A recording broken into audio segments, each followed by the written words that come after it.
Welcome to Living 4D with Paul Chek.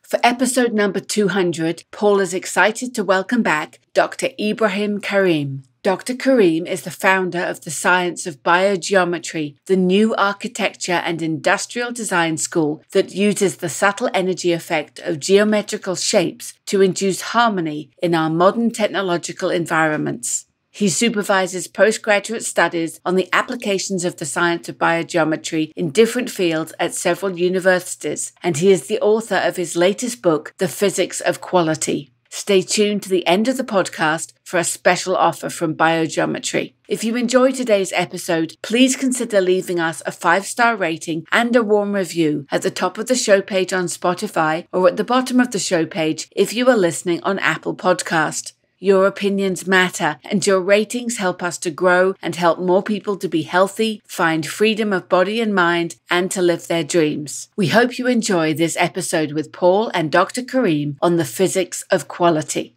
Hello, everybody. Welcome to Living 4D with Paul Chek. Today, I have a very special guest, someone who I deeply love and respect. He's a genius. He is the founder of Biogeometry. It's Dr. Ibrahim Karim. I've done 2 podcasts with Dr. Karim before, and that was episode 97 with Dr. Karim and his highly intelligent, very interesting and informative daughter, Dorea. And that was episode, 97. And then I also did another episode with Dorea going into some of the questions I got on biogeometry and going deeper into some of the key concepts in episode 119. Dr. Karim, welcome back to Living 4D, and thank you for being my guest for the 200th episode. I couldn't think of anybody better than you. Well, I'm deeply honored, Paul, and thank you for inviting me to be your 200th guest. I feel deeply honored, yeah. I'm really grateful for everything you're doing, not only in the world and for the world, but I'm super excited about your new book. Dr. Karim's about to release a new book here in the next couple of months called The Hidden Reality, The Biogeometry Physics of Quality. And it's a very potent, deeply informative book that I think is really important, not only for the reasons of understanding life and physics, but because I believe, Dr. Karim, this book is a real important transfer from a matriarchal, yang dominant, quantitative mindset into a more matriarchal, yin, feminine, nurturing, qualitative respect for life. Well, I'm very happy to discuss the book with you. You know, we're both, in a way, very different, but very similar. So, that's why, you were one of the very few people who has been getting my manuscript as it went along. Yeah. So you're discussing the book with me before it even comes out, Well, as I was reading the pieces that you sent to me, and you have been helping me with my book, especially on my chapter on zero, because that's really one of the pivotal foundations of my whole book. But as I was reading your new book, I was just saying to myself, wow, this is a really beautiful way to explain something that I wrote about. So as I was mentioning earlier, I'm going to have to go back through my manuscript and borrow some key passages out of your book, because even though you and I are very different, I think the beauty is when I read your book, I feel like, okay, we're in harmony in so many ways. It's like, it's not, sometimes if you read someone's book and their views are so contradictory to your own, you have to kind of figure out if you can buy into it or not. But with yours, I just feel like not only do I find harmony, but I find so much growth in your work and in your words, because your perception of things is so deep and so holistic and so whole and beyond religion into what I would call the ultimate expression of spirituality, which for a scientist, that's a really rare combination. Well, the most important thing here is being completely abstract and neutral and not linked or going into any doctrines, because that's where the problems occur, So putting it out there in a very neutral way that gets accepted by all doctrines while not advocating any of them. This was a difficult path for this book. It is. It's the same challenge I've been facing, but I think we're both aware that we want to create a container that everybody can find their place in. Well, that's why I told you we're very different but very similar.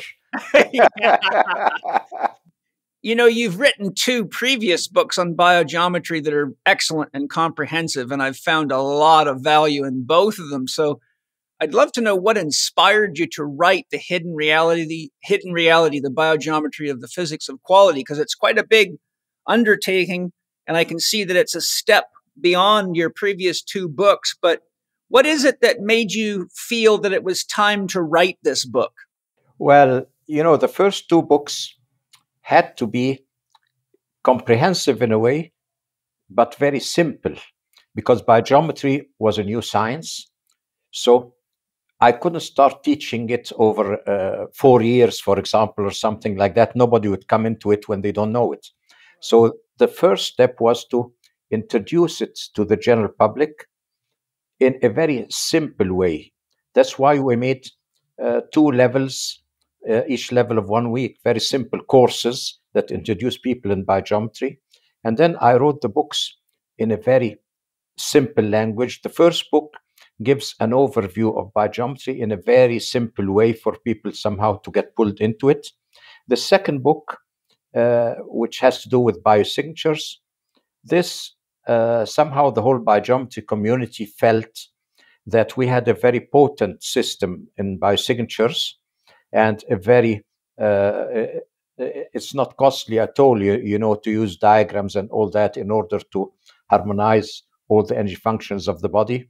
So our community felt that this should be made common knowledge to everybody. And they told me, instead of just teaching it within the biogeometry courses, we should put that out for everybody. And that's why I wrote the second book about biogeometry signatures, to make it available for everybody. But then lately, many times when I did our international events of special topics, they would ask me about details and I would answer them. So they felt that there is a deeper level to biogeometry. There's a whole science there from which I could always explain things, but I didn't put it out there for everybody. Right. And then, so some of the instructors came to me and told me about 2-3 years ago in the last special events topic, they told me, Ibrahim, I mean, you're over 80 now. You're still doing good, though. Yeah, but they said, do you plan to take it with you? So I said, what? They said, you know, if you don't give us the whole science in every detail, we won't be standing on a solid basis. So you have to give it in all its complexity. You have to give the whole thing out there, because we need that as the basis. We need what they called it. We need the inner school of biogeometry that you have kept away from us, and only maybe with some of the postgraduate students or things like that in doctorate degrees, you tackle some of the problems, but you never put what's in your head out there for everybody. There are things, for example, that are very simple, but if you don't explain them scientifically, people will look at biogeometry sometimes and frown or doubt. For example, why does a pendulum turn? Now, to explain that, you would have to go into the whole theories of how body produces torsion in reaction to an external torsion in subtle energy. And you'd have to, and this torsion is an emotional, mental type of torsion. And if you don't explain all that, people will just, okay, we're using biogeometry tools, but how are they related to creation, to the universe, to all that? It seems to them to be just another fad or something like that if you don't give them the real depth. And so I decided to put that book out with everything, to put the whole science out there. The problem was it was too complex. So the first thing I had to do is take out any special scientific words out of it, because it had to be something for the general public. You know, Right. I don't believe in any kind of science that needs a peer group to understand it. Right. This is not the way. Science means something. If I really grasp it, then everybody else should grasp it. If you can't explain the most complex system in very simple words to everybody, it means maybe you haven't digested them, you see. So I had to put everything in the book in a very, very simple but detailed way. And I hope that this book succeeds in reaching the general public with the whole knowledge of biogeometry. I think it will. I know Einstein said if you can't explain it to a 12-year-old, you don't understand it well enough yet. Yes, that's exactly. I see quantity and qualitative analysis, be it via science, finance, or otherwise, as a masculine quality, and the quality or qualitative analysis as a feminine quality.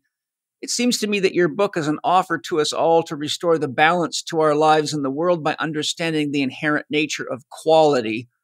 I'd love it if you could share your thoughts in this regard. Is that question clear? Yes, it's very clear. You see, humanity has gone through several phases. So if we take Carl Gustav Jung's categorization, because I studied in Zurich, where Carl Gustav Jung was practicing. Right on. Yeah. I came in 1958 to Zurich, and he actually passed away in 1961. So I had a sort of an understanding to all his writings and all that, because I was studying German too, and he was writing and speaking German. He categorized humanity through the shift of consciousness from right brain to left brain. So he spoke about primitive humanity, where the whole focus of perception was in the right brain, and the right brain sees everything holistically. The left brain sees everything as details. So when you're focused in the right brain, like an animal, for example, you are part of the unity of creation. It would be absurd to ask yourself, did primitive man believe in God, or did primitive man, or did the caveman believe in the unity of creation and all that? That question is not in place, because the caveman was part of divinity. He lived part of nature. He was acting the laws of nature. So he didn't need to understand, because he was part of it.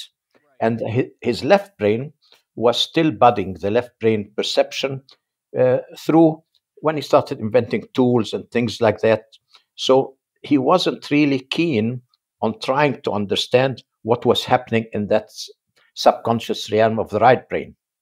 Now, we go further in civilization, and then we see that we have ancient civilizations, like the ancient Egyptians, for example. Now, here, the left brain had starting taking action, but the focus was still in the right brain. But the left brain, through all the activities, daily activities and all that, it was becoming more important. And so numbers were developed, music were developed, writing was developed, and all that. But it wasn't developed in the way we think about it today, because the focus of perception was in the right brain. They lived, the ancient Egyptians still lived in the unconscious realm, but with their left brain, they could actually have a sensory experience of what happened in that inner dimension. So, for example, the left brain has the ability to personify things in order to understand them. So all the laws of nature in which they lived in were personified by the left brain, and the left brain could actually make those abstract laws of nature, make them into entities. So the ancient Egyptians then lived with all the forces of nature, saw them, interacted with them as if they were human beings. You see? Yes. And it is not that, it's not mythology, it's not something that they did. No, they actually depicted the forces as they interacted with them in their everyday life. Now, then happened the great shift, you see, because with the ancient Egyptians, if you had number or sound or letter, it was a way of navigating into the powers of the right brain, of the unconscious. So with every number, you actually had a tool to interact with the powers of nature.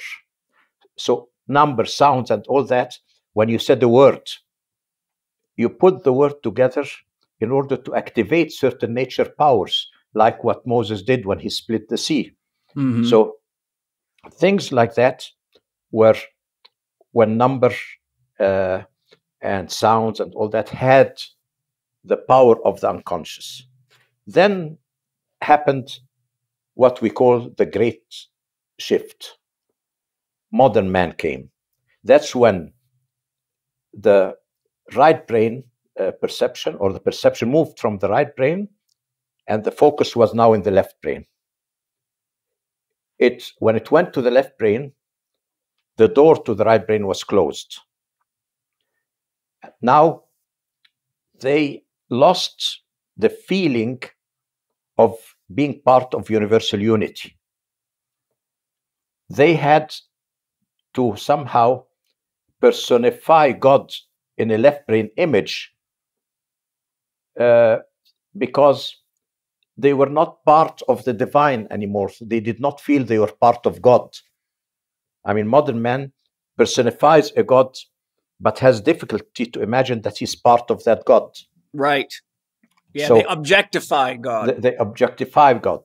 So what we have also to deal with when we think of this scientifically, this objectifying, in my book, I deal with what were they objectifying. Let's go to the beginning, to the level of divinity, to understand what are we objectifying, you see. Now, when the focus shifted to the left brain, we became very, very, let's say, efficient in quantifying things, in detailing things, in analyzing things. When we do that, we lose the concept of that behind all these details, there's a unity. So you come today, you needed modern religions to tell the people behind the unity of the world, there's a creator. Now, they start doubting it, believing it one day, doubting it the other, because it is not in harmony with left brain perception. It is not in harmony with quantification. Quantification is analytical. It is not somehow taking you to the source. Now, this analytical aspect, we give it more, we categorize it as a male aspect, because actually the analytical, the working and all that, this is the male way of thinking. Now, why is it the male way of thinking? Why is it not? What's the difference between the male way of thinking and the female one? The male one is just, like we said, analytical, looking at the world and analyzing it. But now, the female aspect is an aspect, the female has to sort of give birth, continue creation, and all that. So at least the female species couldn't be left to its own decisions like the male. The divine hand had to grasp in there all the time. The divine hand has to hold the woman by the shoulder all the time, so that when a child is born, the laws of nature are actually activated through the woman. So the woman accesses the laws of nature at all time. The man, to access the laws of nature, he needs certain things to do. So he needs, for example, harmonious exercise. He needs music. He needs meditation. He needs to do things like that to enter into this state. But the woman has to be in this state all the time, and the other state should be secondary. Now, what does it mean? It means that the woman has a holistic view of things, a qualitative view of things. Now, what is a qualitative view of things? We speak a lot in the Middle East, where we have a way of saying the intellect of the heart, you know. We've also discovered that the heart actually has brain cells.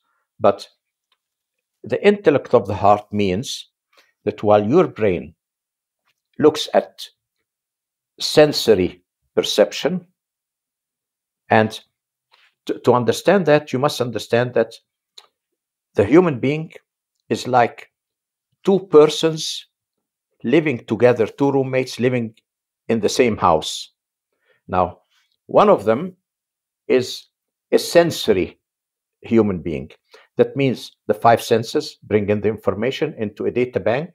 They form a sensory soul, and the sensory soul projects perceived reality, lives in it.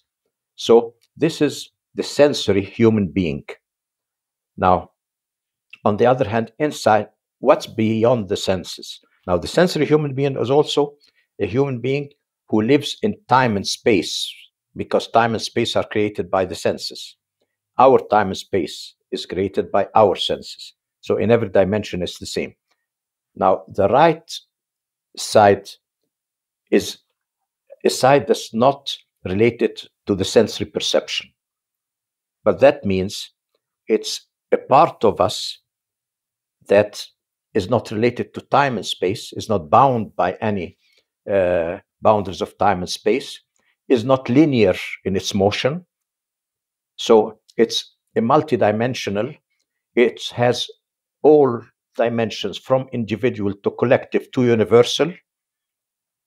And that is the part that we call the subconscious, or the intellect of the heart. So the roommate we have is a roommate who is not really interested in this very limited time-space dimension, because he lives in the whole timeless, spaceless, universality with all its dimensions at the same time. So, because that's why we should understand that part of us lives in all dimensions in existence, irrelevant how deep, how high, how low, irrelevant the way you explain them. Because once you are free of the shackles of time and space, you're out there into the beauty of the divine unity. So this is your roommate who lives with you. Sometimes you communicate, sometimes you don't. So this roommate, look at it like that, this roommate, because it is connected to the laws of creation, all that, we look at it more as a female aspect.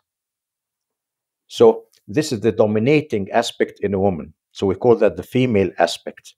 And the left brain quantitative way is called, this is sort of how we interact best with perceived reality. So this would be the male thing, the really active aspect of ourselves. Now, in the ancient civilizations, like ancient Egypt, Sumeria, and all that, the two were in balance.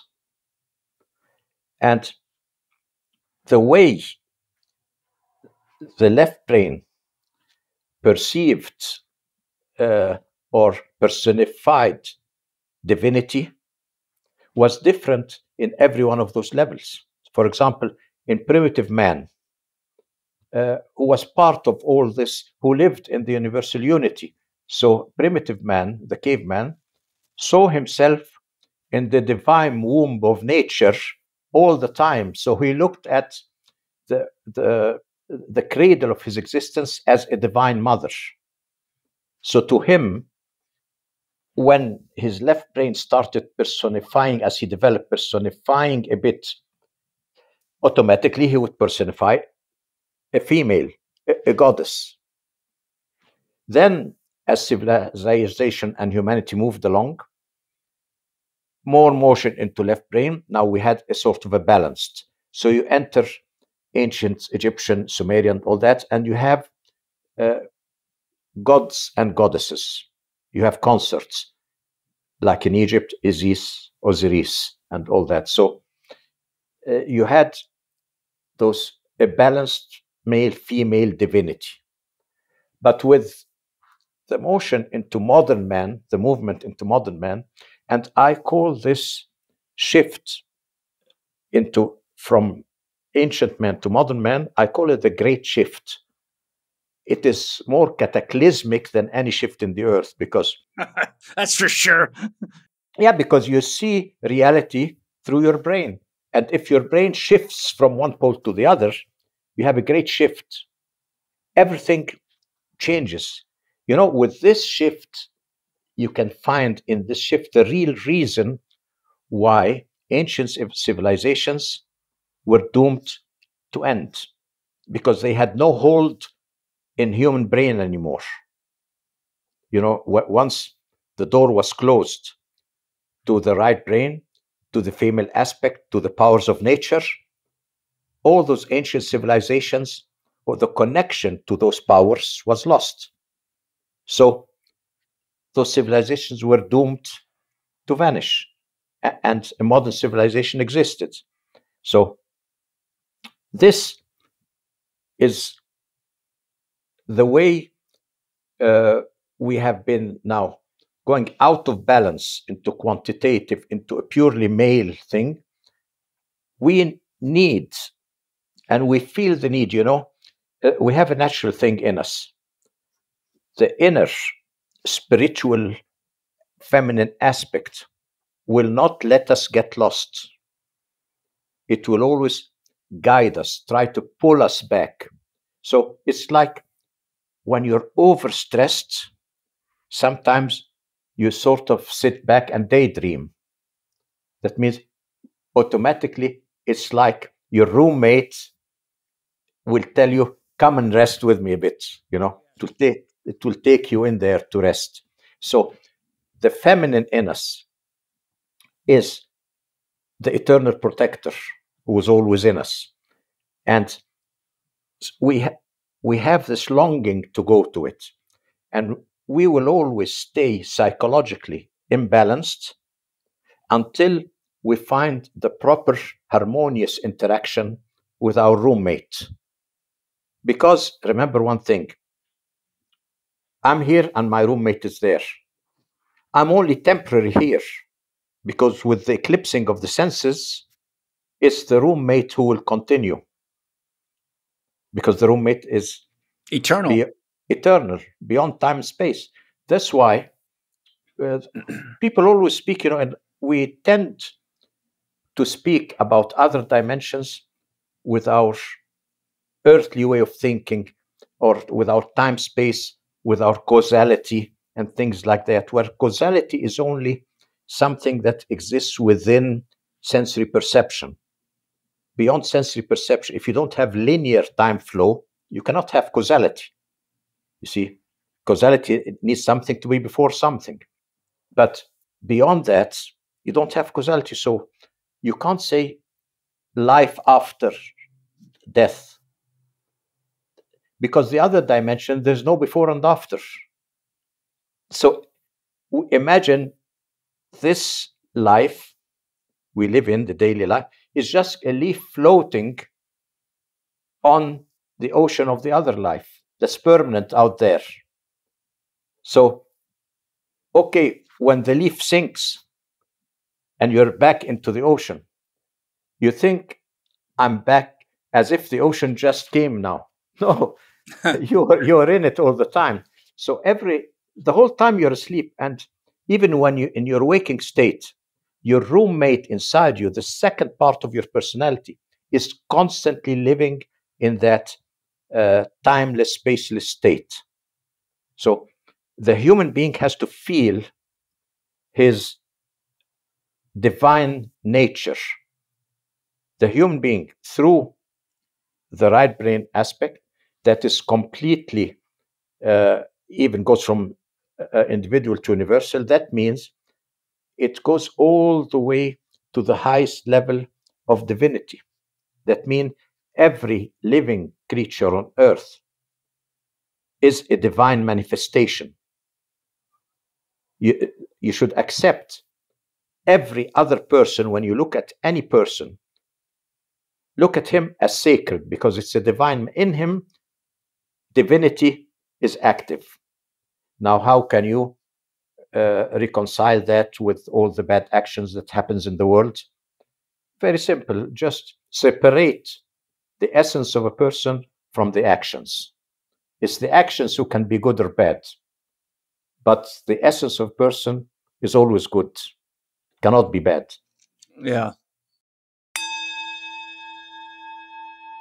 Hi, everybody. It's been a long time since I or any of the Chek faculty have presented at a live event, but today I'm excited to announce that myself, Matt Walden, Angie Chek, and Alex Pachalik will be presenting at this year's CanFit Pro Global Conference, August 10th through 14th. I presented at CanFit Pro for 19 consecutive years, so it's nice to be back after some rest. I'm even more excited to announce that I'll be giving my first ever talk based on my forthcoming book, Spirit Gem. It would be safe to say this is my magnum opus, and I've been developing it for many years, and I'm 2 years into writing it now and almost done. My session is called Spirit Gem, How to Turn Challenges into Opportunities for You and Your Clients, and I'll be talking about the fact that we are not only living in a spirit gem, but one in which we come to learn how to celebrate and learn to love, live, and have more freedom. And I will share the 10 essential principles we can all use to be more conscious of how we use the power of our hearts and minds to create. For anybody in a leadership or coaching role, these principles will greatly enhance your ability to help people identify their chief dream, goal, or objective in life, heal, and learn to use their mind to manifest what they want effectively and efficiently. I'll be presenting Saturday, August the 13th from 10:30 a.m. to 12:30 p.m. And best of all, my presentation will be online so you can catch it no matter where you are. I suspect you'll find Spirit Gem fascinating, cutting edge, and highly practical in your lives and when supporting others in living the life they want. The Chek faculty will also be presenting some excellent sessions. My wife, Angie Chek, will be presenting 2 sessions, Burned Out, over 35 but ready to gain control, and Lifestyle Coaching for a New Era, the integration of holism and modern science. Both Angie's presentations will be on Friday, August the 12th. Our global head of education, Matt Walden, will present the Next Level Training Pro, Advanced Prehab and Rehab in the Gym Environment on August 13th, and Breaking into Professional Sports Conditioning, How to Train Any Athlete in Any Sport on August the 14th. And finally, Alex Pachalik will be presenting the Chek approach to Swiss ball conditioning as a one-day live intensive on August the 10th. This intensive in particular is a fantastic introduction to my Swiss ball conditioning system, so I highly recommend you get to Toronto to take it. If you want to sign up, go to chekinstitute.com. That's chekinstitute.com/CanFitPro 2022. That's chekinstitute.com/CanFitPro 2022. Hope to see you all there. My challenge in sitting here listening to you is it makes me want to ask you a million questions that are... Please do. Feel free to ask. Well, they would get into things that are outside of really the discussion of your book, so I'll save it for a conversation. Yeah, but you can, we're not bound by the book. No, it's cool. A couple of things come up, though. I got a few things here. The Egyptians used pictograms, and those are more of a right brain way of language as well, because it includes a lot of different interpretations. It has to be taken in context with the other pictograms. So it's still kind of hovering in that right brain category. It's not like full left brain like our alphabet is. No. And the other thing is so there's two questions right together here. It seems to me that when we transitioned from the pictogram, the hieroglyph, into the standard symbol of alphabets, it was like a big jump off the right brain into the left brain, and it chopped everything up. That's what we said. This is the great shift, the cataclysm. The ancient hieroglyphs were like doorways into the huge unconscious levels of the universe. So each time you looked at the hieroglyph, you somehow became part of what is behind it. The door opened and you were in there. So every hieroglyph was taking you in its dimension. You lived the hieroglyph.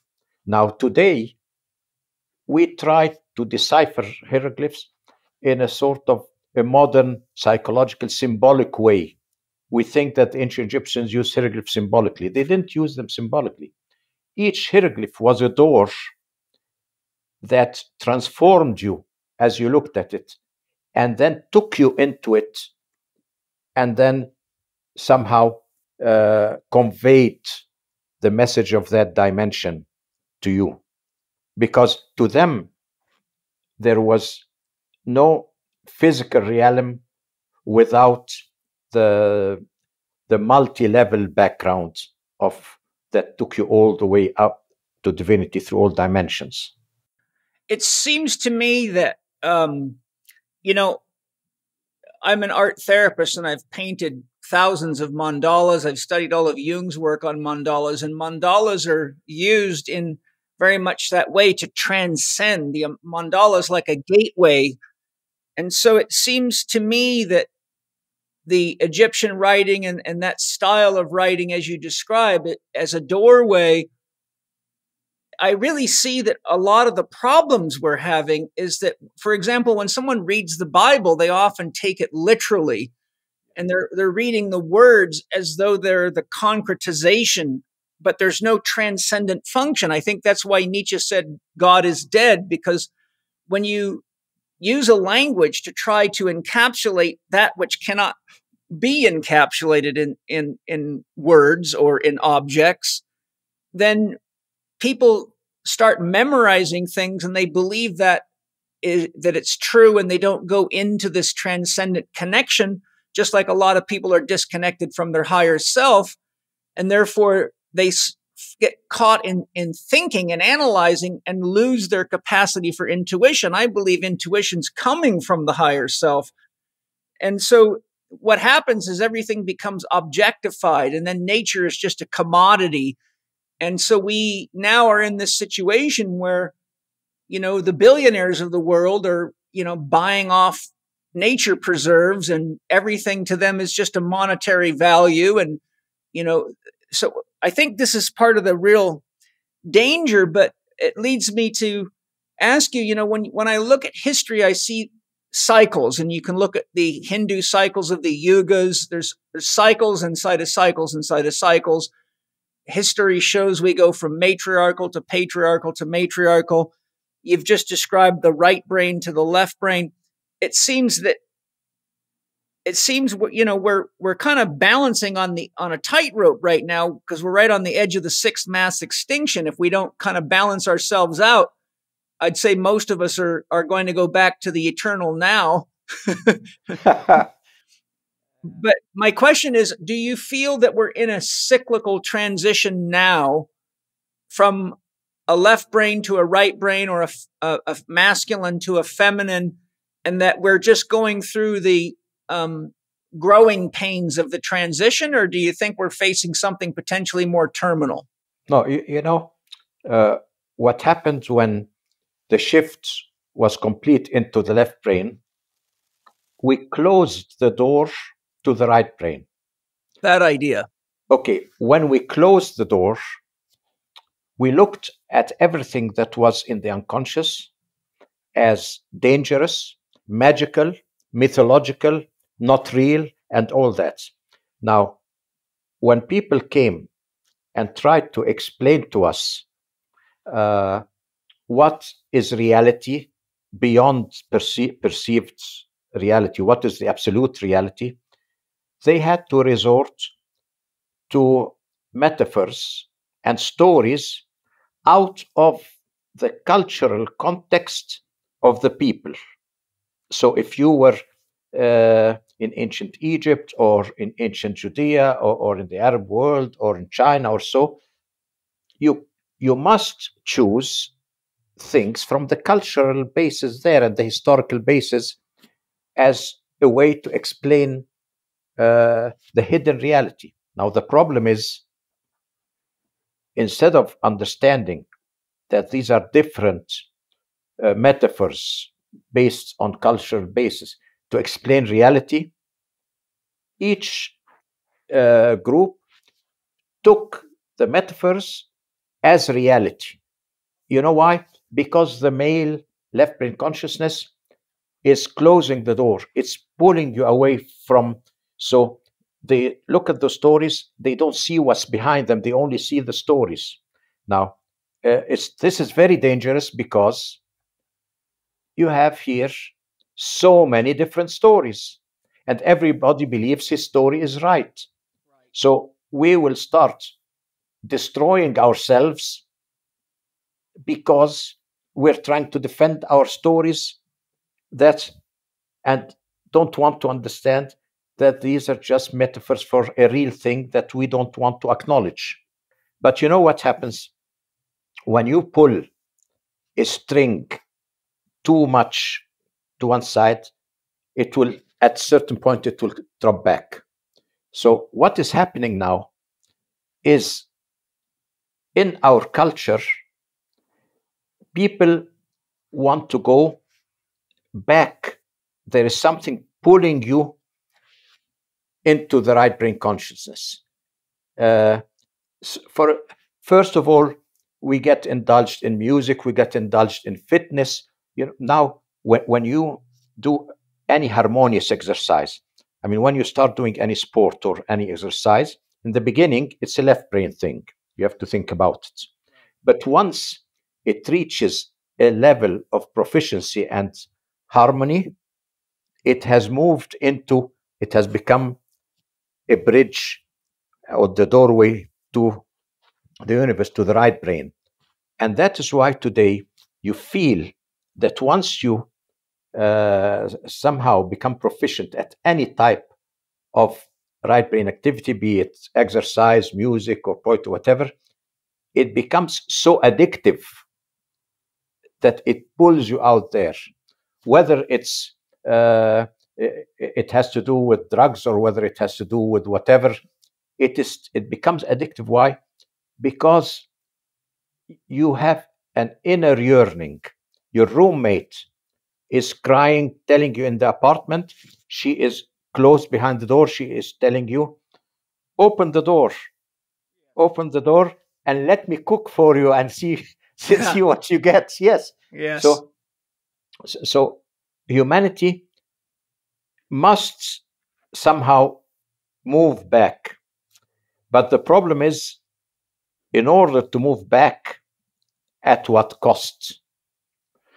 We have to experience a huge emotional dilemma that will break up all the columns supporting our civilization. And then when we are completely at loss, then we might start looking into the other direction. But the outer shell, the outer quantitative shell, will lead itself to destruction, and you will need to go back. Imagine a world run by artificial intelligence. And yes, and you think that artificial intelligence is going to create life. Artificial intelligence will simulate life, will not create life, will simulate a mental aspect of life, a purely mental one. And then with this simulation, it will start doing efficient things much more efficiently than humanity. But then once the computers run the word, artificial intelligence will see that actually humans are an obstruction to efficiency. So we will destroy ourselves with our own creations because we don't understand that quantitative simulation of life will not have the inner timeless, spaceless laws of nature. That means the values and all that. You cannot bring in the values into artificial intelligence. And so maybe we're going very soon, we're going to have another cataclysm that will restore balance. I feel it's coming. I think something that really encapsulates what you're saying about artificial intelligence is people like Ray Kurzweil that keep announcing that they're going to be able to upload the soul to a cloud, which to me is such a left brain conception of the soul, because it really means that they think the soul is just data that they can upload and download. But really the soul is that transcendent being that you're talking about, the roommate, but the roommate cannot be digitized to zeros and ones. So I think I agree. What's going to happen is we're going to get this highly intellectualized, but very dangerously empty conception of everything. And ultimately, I think it's going to lead us into an even deeper inner crisis that's going to push us to have to really stop looking to books and other people and go into ourselves to find where our roots are at spiritually. Yes, here you touch an important aspect. Our soul is one part of our soul is just an information database through the senses. The senses collect information, put them in a database, and this becomes me and you, this database. So this is a sensory soul. So the sensory soul has been created by the senses. Ultimately, it has to serve the senses because it's been created by the senses. So this is where imbalance happens. This is where greed happens. This is where all those things happens, because the soul is serving the senses. Instead of looking inside, it's looking at the sensory perception. But as the senses die out, your personality, your sensory soul will die, will end with it. But the one that will persist is the one that has no time and space constraints. That's the right brain one. Okay, so now the soul that is going to end anyhow, sensory database. Let's say, okay, like Kurzweil said, we can get all the information and put it in a computer. What you have, you mimic a temporary aspect of the human being, and you actually haven't even touched the real human being, which is beyond time and space. You haven't even touched him. You don't have a notion of how he exists and where he exists. So if you think that program is humanity or is a soul, you're mistaken. That's exactly right. Your program is just sensory data. Yeah. Okay, sensory data do not make a human being. No.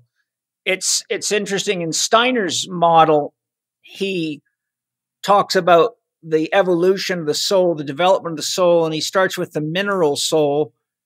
Steiner says anything with an inside and an outside has a soul, and then he says the next stage is the biological soul, which is the sensory soul you're talking about.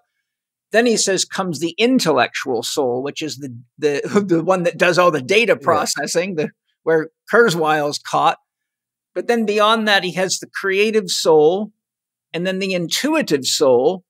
And then he says after that, you can reach spirit-soul union, where you become fully realized. In other words, unified with the higher self, or that which is really your right brain concept of the guest within ourselves. And I think, as typical of a male kind of concept, we keep chopping stuff up and separating it, which is kind of like, this mentality is like taking the links out of a chain, but calling the link a chain and forgetting that you don't have a chain unless all the links are working together.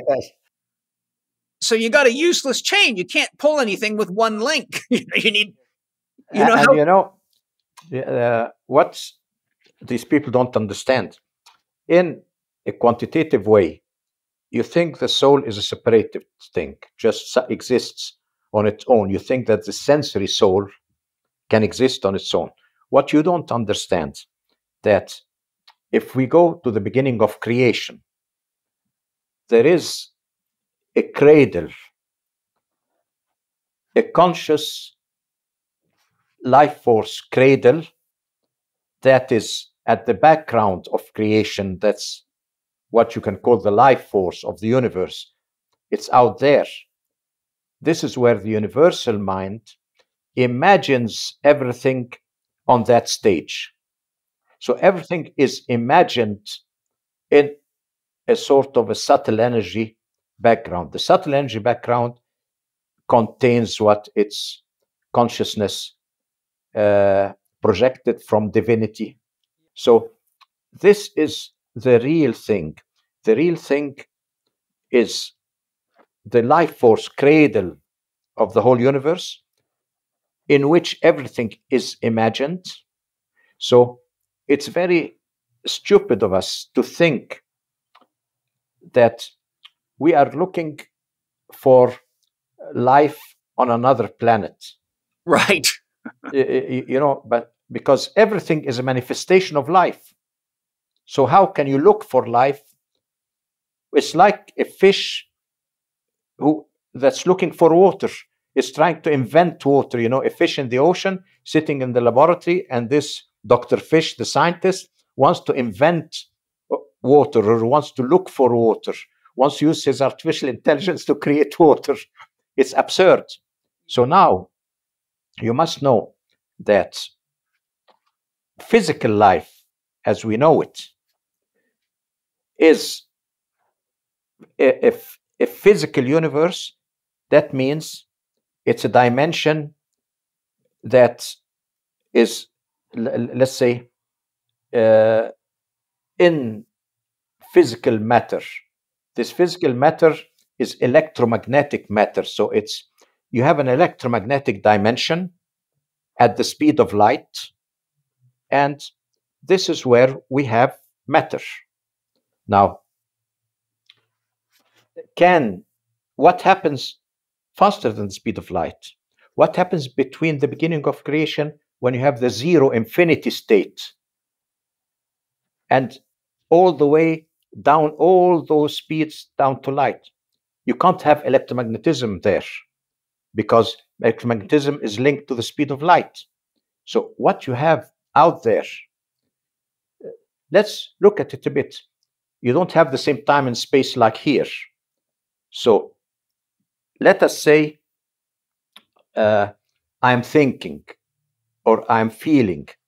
I can feel forwards in time, and I can feel backwards in time.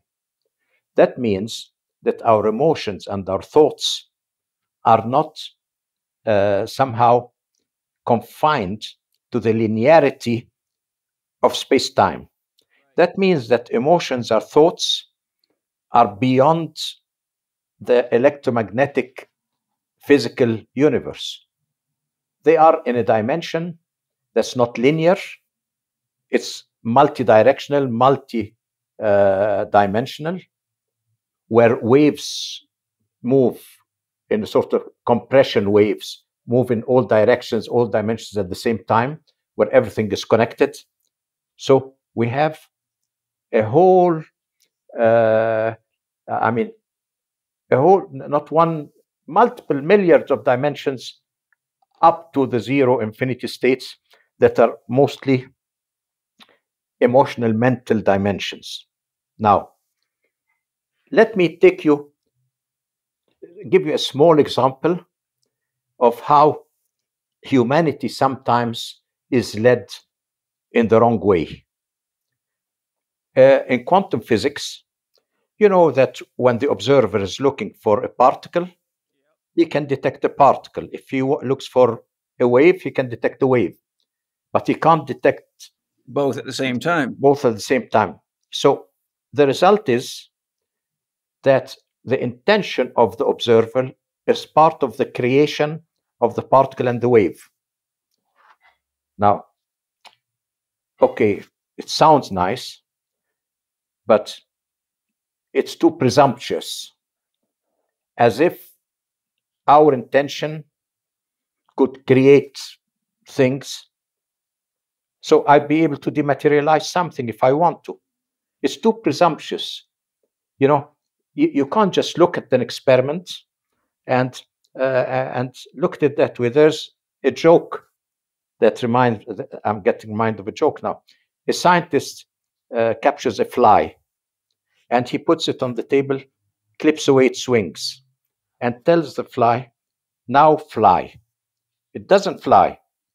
So he writes in his scientific thesis, when you clip the wings of a fly, it uses the sense of hearing.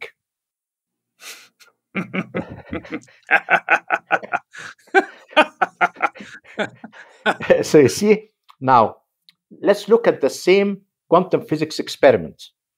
Let's look at the background mind and universe. When you, as an observer, you are actually created by the universal mind in self-reflection of itself. So you are here when your intention, you want to see something, it's the benevolence of the universal mind that reciprocates and gives you what you want to see. Mm-hmm. Sympathetic resonance. Yes, but it gives you have to see yourself as the humble person who is asking. Ask and you shall be given. Not the creator who can create a particle. And you see, even things like that make us see an experiment upside down. So if we look at it like that, then life force is the everything. Subtle energy is a very potent living aspect. Now I ask you about, just think of it. Which is the energy that drives most of the motion on Earth? It would be subtle energy. Well, look, it's not electrical, it's not nuclear, it's not all that, because subtle energy, or life force, better, it's the whole complete aspect of subtle energy. So life force here is actually driving when you walk, when you breathe, when you grow up, when things like that. What is driving all this motion, all this evolution on Earth? It's life force. So life force is actually driving 99% of motion on Earth. Even I could say 99.99. So if I want to build a civilization that integrates through resonance with nature, my main fuel should be life force. I should find ways of harnessing life force into my products. Then I will have a civilization that is in harmony with nature. Otherwise, I have a civilization that is defeating itself. And you know what that brings up to me? We use the term soul in instances where you see a great musical performance like Ravi Shankar, or seeing someone like a great dancer, Christina Aguilera, who can sing and dance with such flow and such beauty, and we all sense the soul in that person. And when you see beautiful art, like the art in the walls of Egyptian temples, we look at it with this awe, and there's this sense of soul infused into it.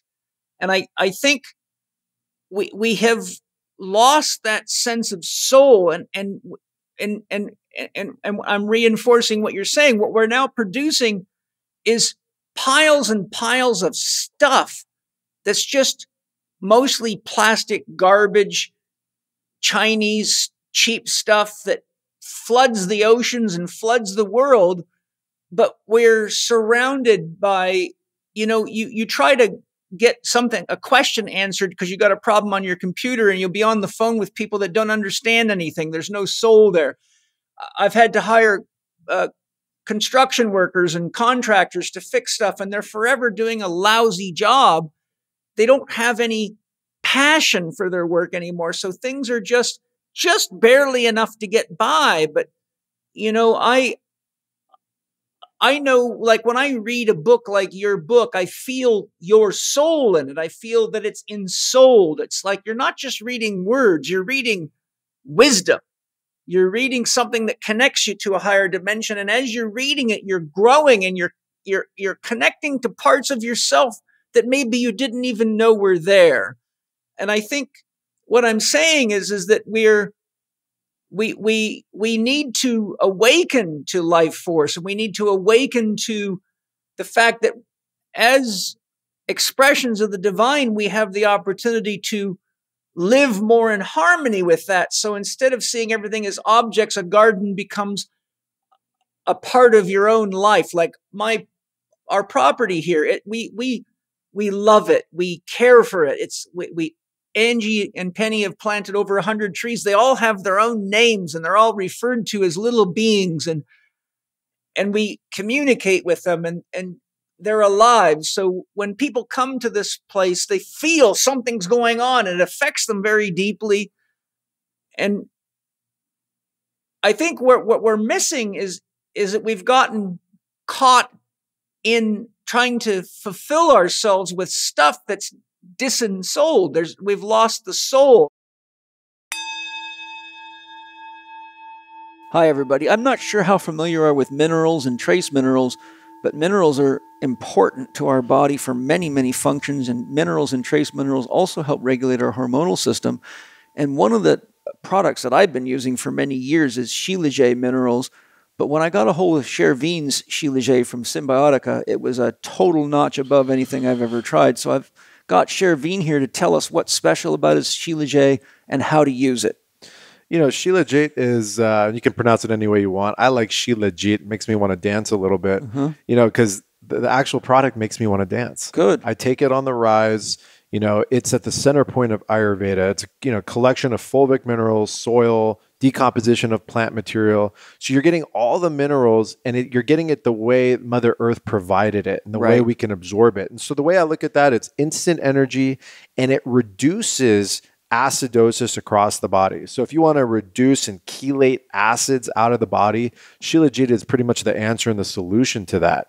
And, it's probably our best seller right now. Everybody's, doing rituals with it on the rise, and they're using it throughout the day. It makes for a really good, tonic. It's delicious. Once your body starts getting acclimated to it, the flavor starts to kick in. And, if you're a coffee drinker, if you're a matcha drinker, if you're a tea drinker, this is a really good balancer to keep your body nourished of what you need, because most people drinking coffee, they're pouring acids and onto an already acidic body. This is a good way to balance that out through the minerals. And if you're not eating certified organic food from good soils, you're eating mineral deficient food.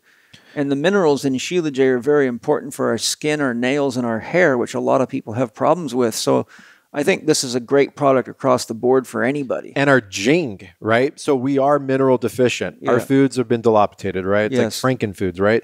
Shilajit is mineralizing you to the blood, to the bone. And if you're a man, you're really going to feel it. Let me tell you. Yeah, well, good. I'm sure the women will like that. So get your Jing Yes. with your Shilajit. And Jing, you know, that means your juice, your life force, boys. And the nice thing about Shilajit is it does not take much at all. No. A serving is tiny. It's very potent stuff.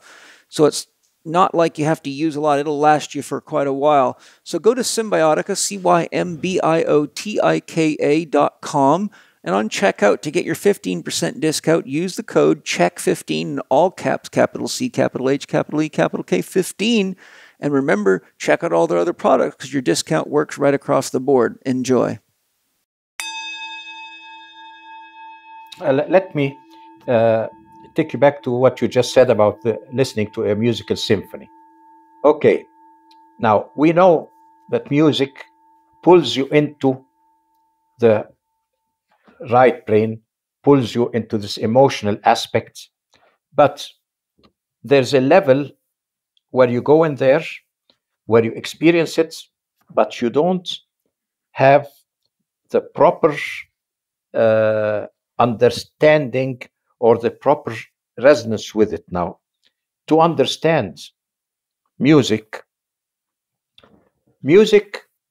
is based, you know, when you get a string and move the string, it goes into all the musical proportions. Yes. That Pythagoras said those are the musical proportions of creation. So he said the musical of the spheres, all the planets should move according to those proportions and all that.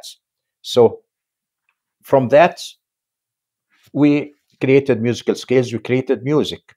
But in understanding the proportions of creation, we must look at it not in a quantitative way.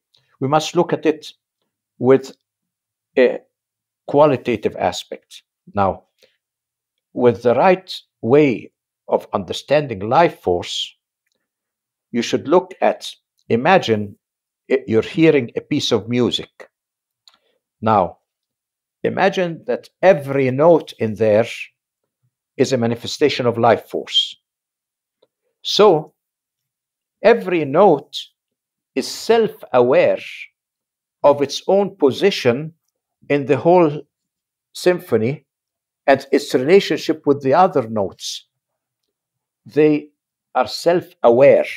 Now, you tell me, within a piece of music, you want to tell me that a note is as aware as I am listening to the music? You mean the note has an awareness of what?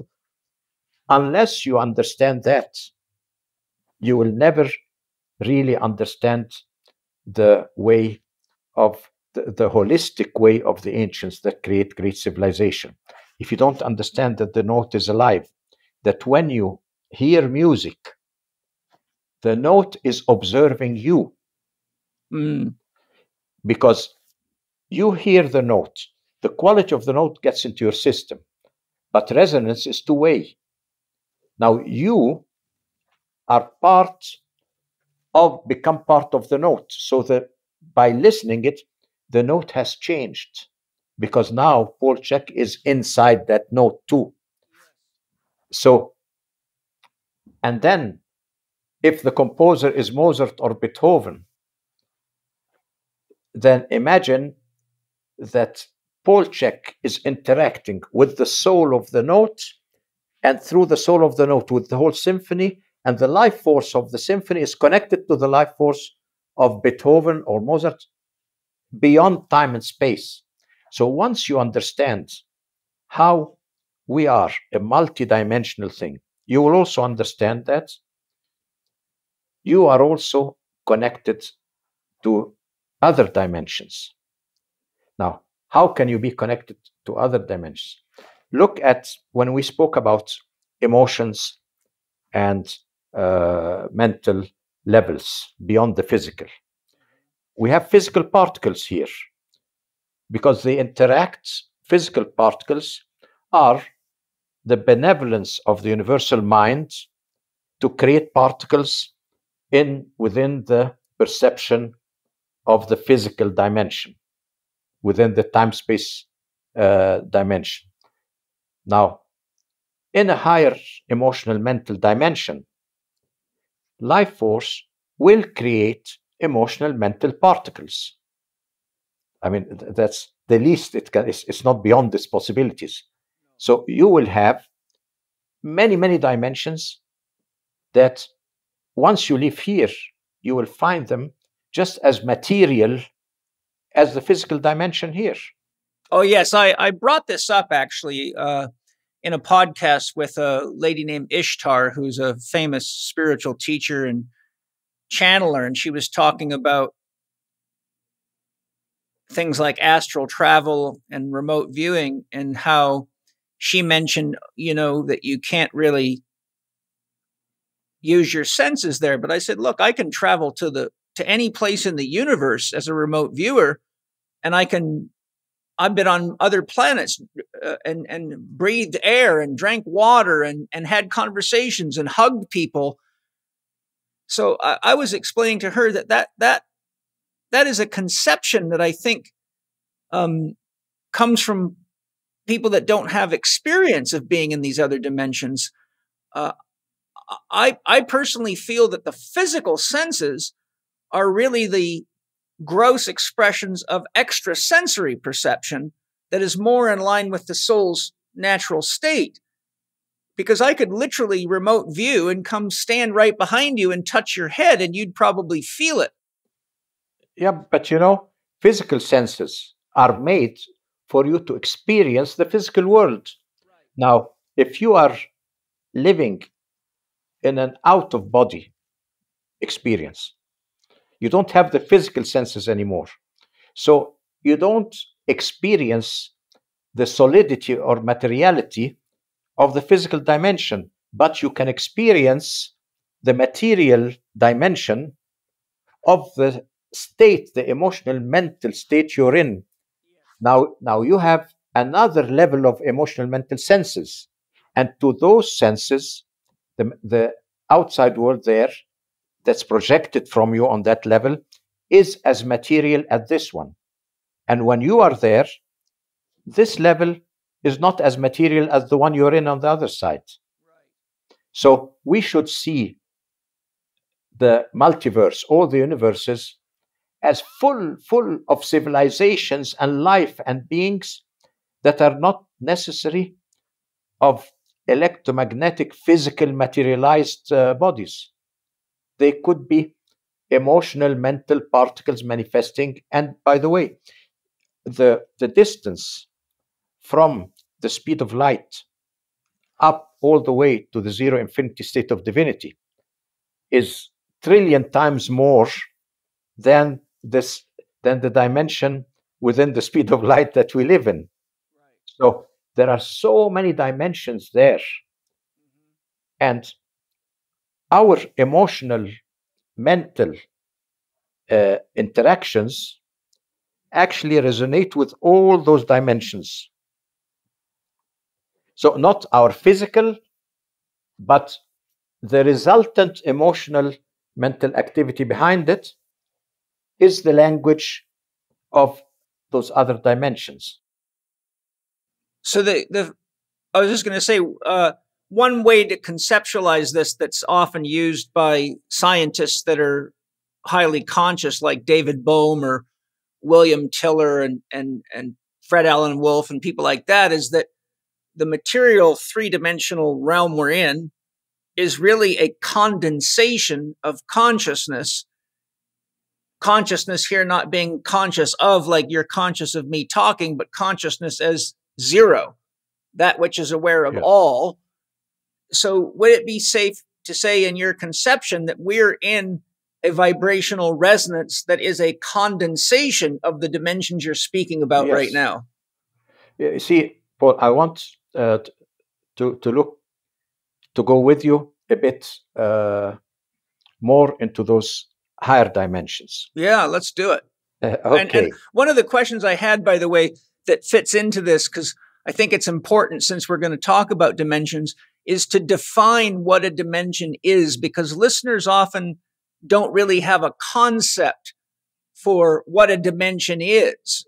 Maybe you can preface it by helping everybody differentiate what's the difference between dimensions. How do you define a dimension? What is or isn't part of this dimension, for example? Well, the simplest way that we perceive, it's not, I won't go into scientific explanation, but I'll go in a very simple way first. The dimension is an experience. An experience creates a dimension. So when we go beyond the physical dimension, imagine, for example, that here time moves in a linear way. It's like beads attached to a string. So it moves in a linear way. Now, if the beads are in different colors, you could detect a pattern in the colors, like you detect the feeling of the seasons and all that. So you could have some emotional interaction within the quantitative one. But now, when the linearity of time is not there, that means the string holding the beads is not there anymore. Or could you say it's tied in a circle instead of being a No. It tied in a circle means there is still a flow. No, the beads are out. So that's what we call stacked time. Stacked time is when you have all the pictures of your life given to you in a big stack like this in any order. So that would be a vertical dimension. It's no dimension. It's a stacked time. There's no dimension yet in there. I'm just talking about the horizontal. No, because you can stack them this way, throw them around. Okay. Imagine them totally haphazard. Okay. So now, each page in this stack has a picture in it.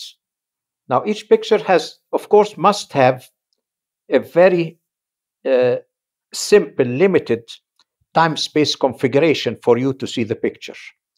But it doesn't go beyond the beads itself or beyond the page itself. It's just to put the information together in there.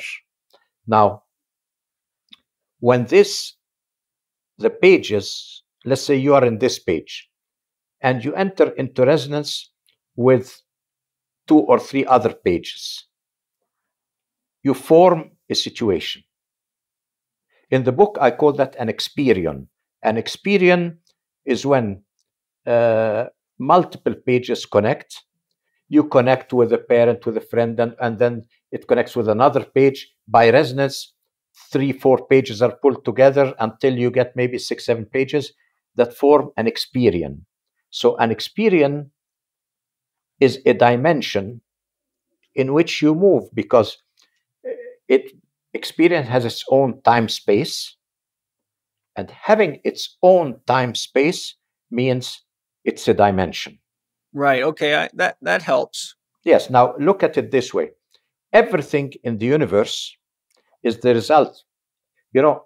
Let's go to the beginning. When I speak about creation, you have a zero infinity state. Now, before anything, because there's nothing manifested, no duality. So a zero infinity state means zero means there's nothing. But everything before duality, the zero must be equal to infinity, because there's no duality. Everything is equal to its opposite. So zero and infinity is the state of everything and nothing. But you should not think of everything here as if everything that happens in the world is already in that state. No, it's not. What you have in that state is beyond time and space. What's happening here is configured in different time-space configurations. What you have up there is very, very difficult to understand, because it's timeless, spaceless information. It's the essence of information. It's not information itself, but it's the heart of information, the timeless, spaceless heart of information that everything can bud out of it, but at the same time, this information is in a state of complete nothingness. Now, from this is the level of divinity that we cannot comprehend at all. You can't, because you have to, there's nothing to cut up. There's not cut up, because if you say exists, the word exists and non-existence are the same words there. Up and down means the same thing there. Right and left. So you cannot comprehend divinity. Now, there's a first level that arises out of this. It's a sort of, at first, it's not yet duality, but it's the preparation for duality. So it's the level, this first level, where the laws that are going to produce duality start appearing. So this is the place, what we call the primordial fog, the primordial state, just before duality. There you have, for example, things like the law of time. Here you have manifestation of consciousness. Starting, it will go into duality. So you have all those laws there. They are not yet, it's not yet consciousness. It's the principle of consciousness. It's not yet time. It's the law of time. From this level, then a spark. This is the sort of, this is the level directly connected to the zero infinity.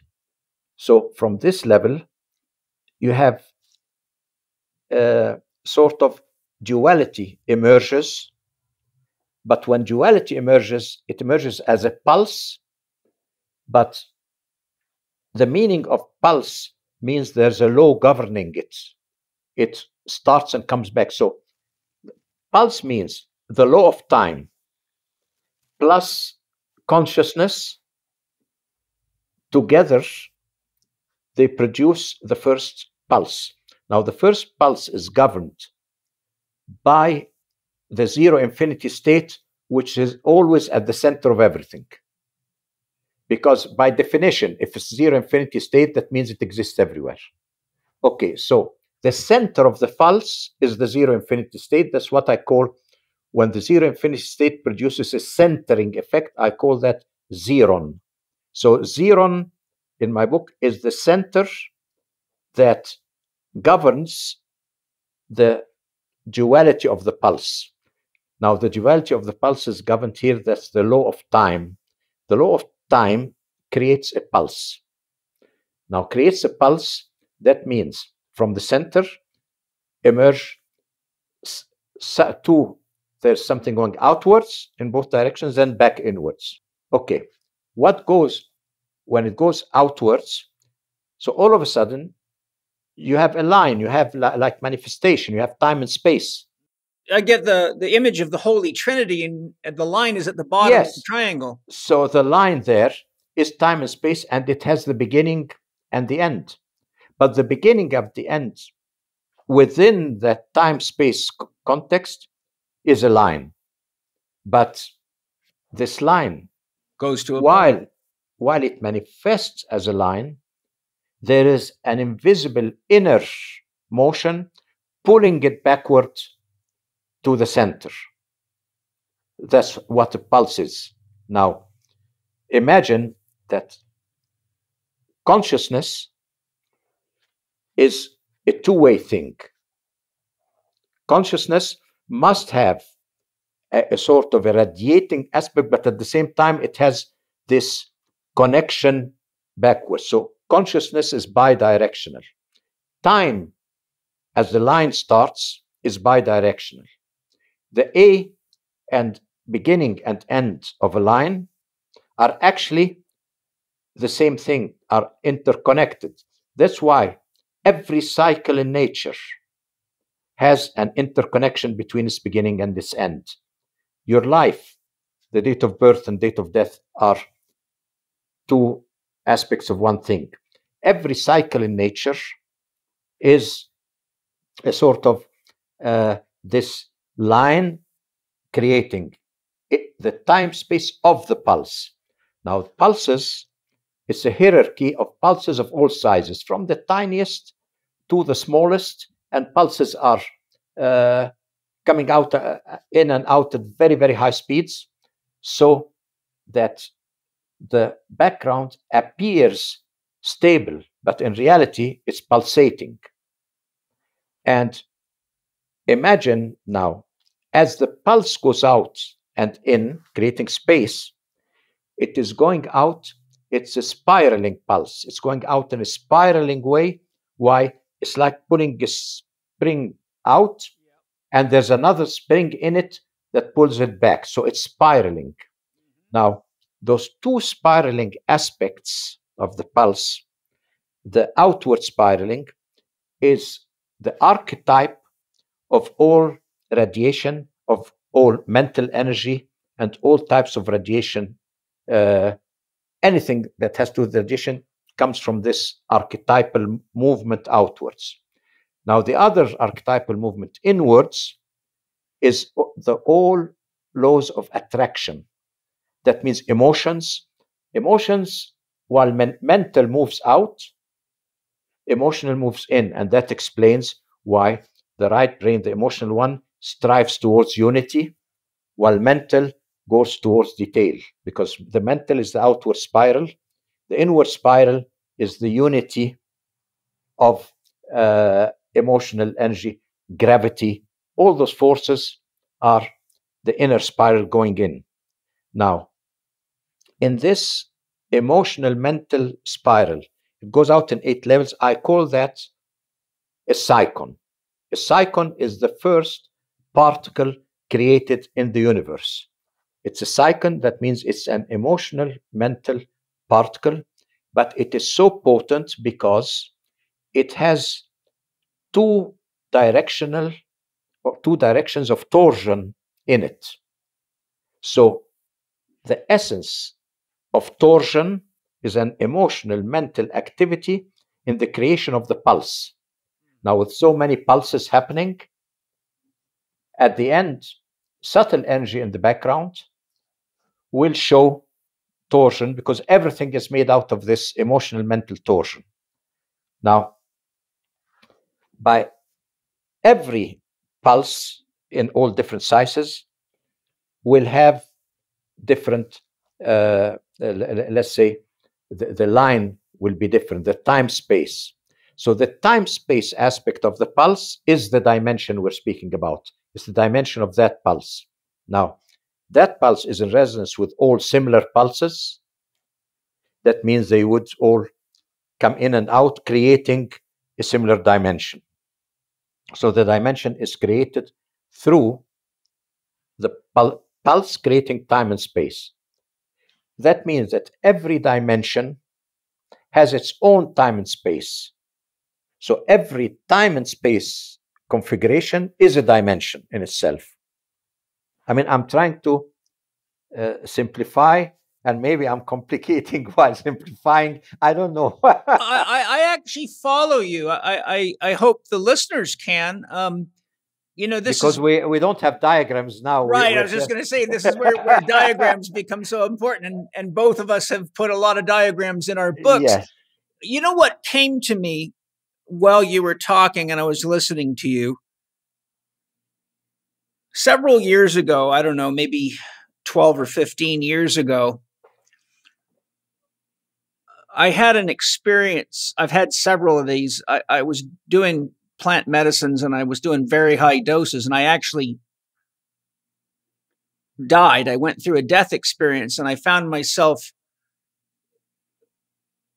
there's no words to describe it, but I remember this tremendous primordial fear that I was so far into God that I was never going to be able to come home again.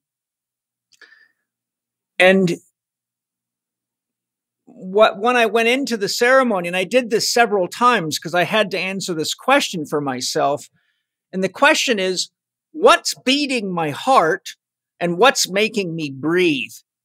And so over a series of deep plant medicine ceremonies,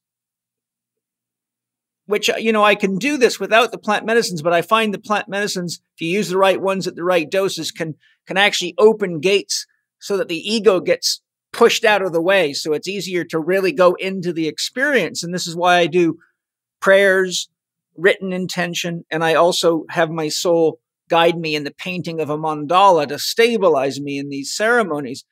And so what I actually found out, it's almost like you're in words saying what my soul showed me. And what my soul showed me is what's breathing me or any of us, and what's making our heartbeat is the oscillation that you're calling the bidirectional flow of consciousness from the immaterial into form and from form back to the immaterial.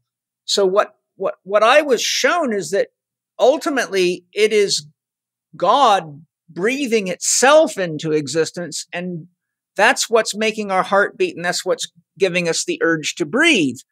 And the reason that I had to research this myself is because I thought, no matter how advanced you are, even Wim Hof has a shelf life on how long anyone can hold their breath. So you can't use your mind to totally override the physiological need for oxygen. But metaphorically, if you could raise your vibration high enough, you should be able to transcend that by raising the vibration of the cells. So my question is, if I can't stop my own breathing at will, then something wants to be breathing me and something wants to beat my heart.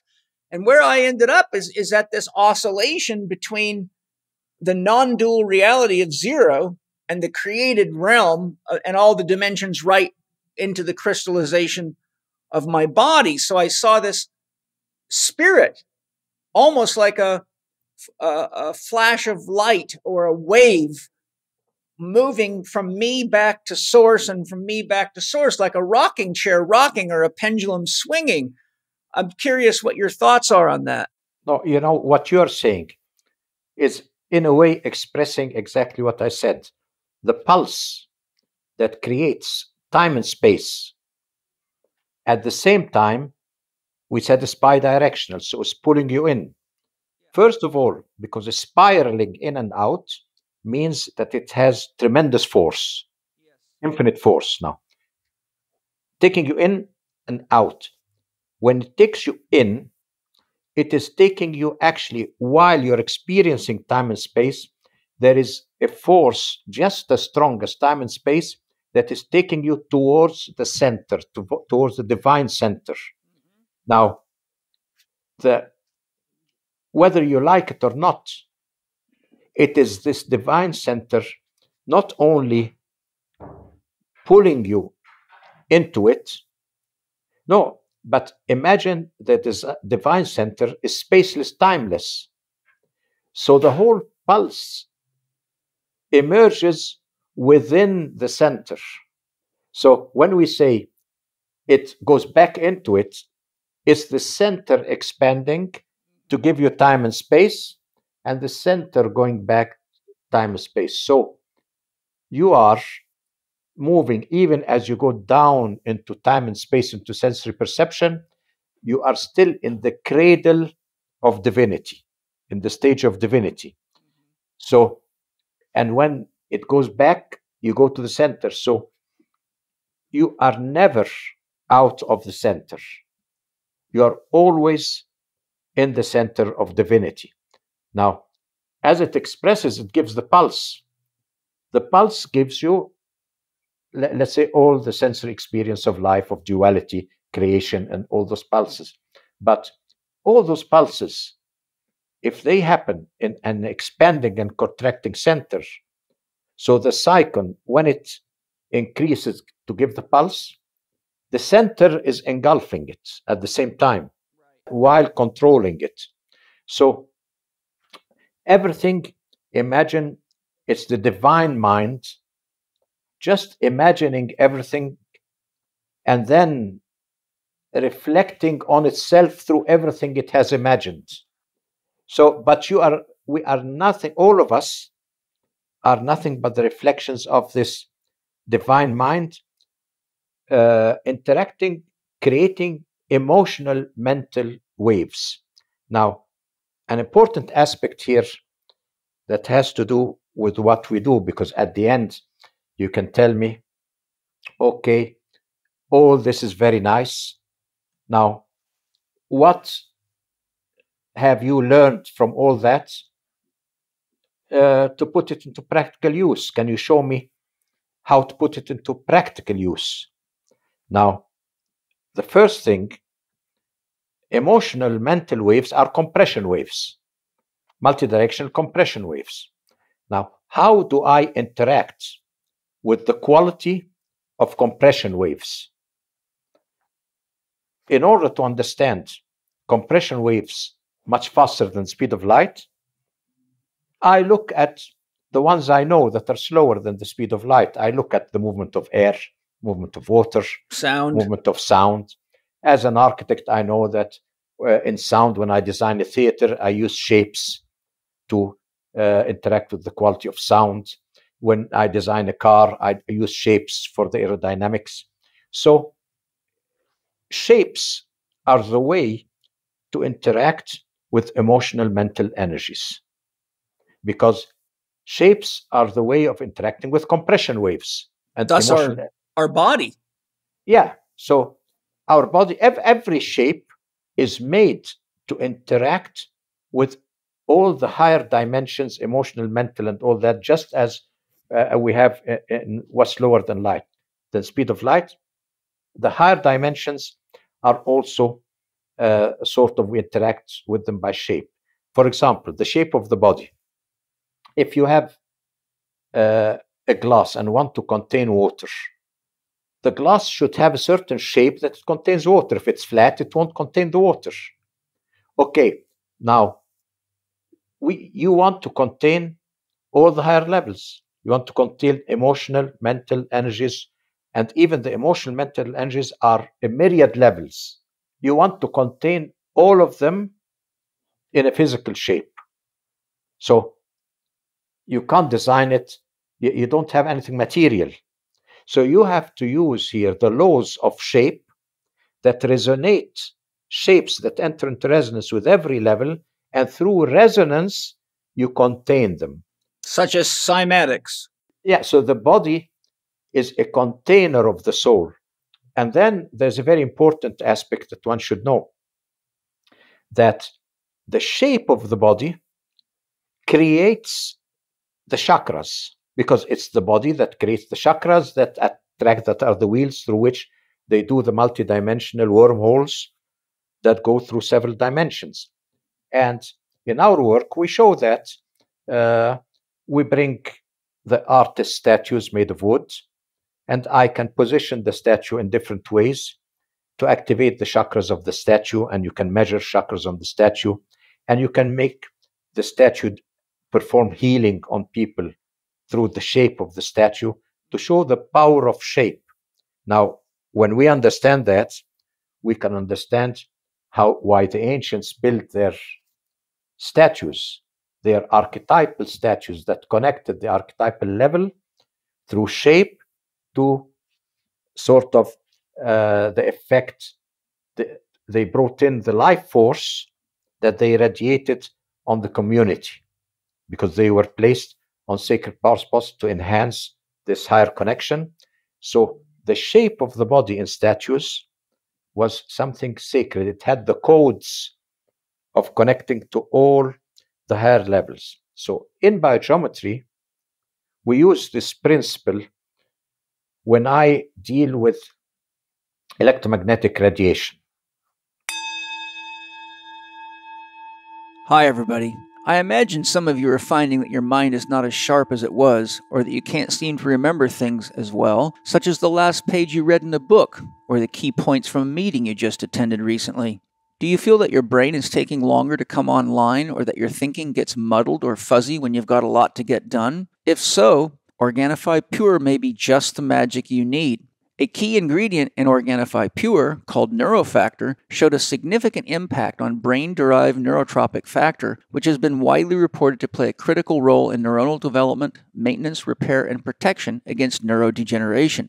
The certified organic combination of herbs and Organifi Pure not only enhances mental clarity and promotes brain-derived neurotropic factor to stimulate the development of new neural pathways, It aids in enhanced digestion, which is important because many cognitive problems are symptoms of poor digestion.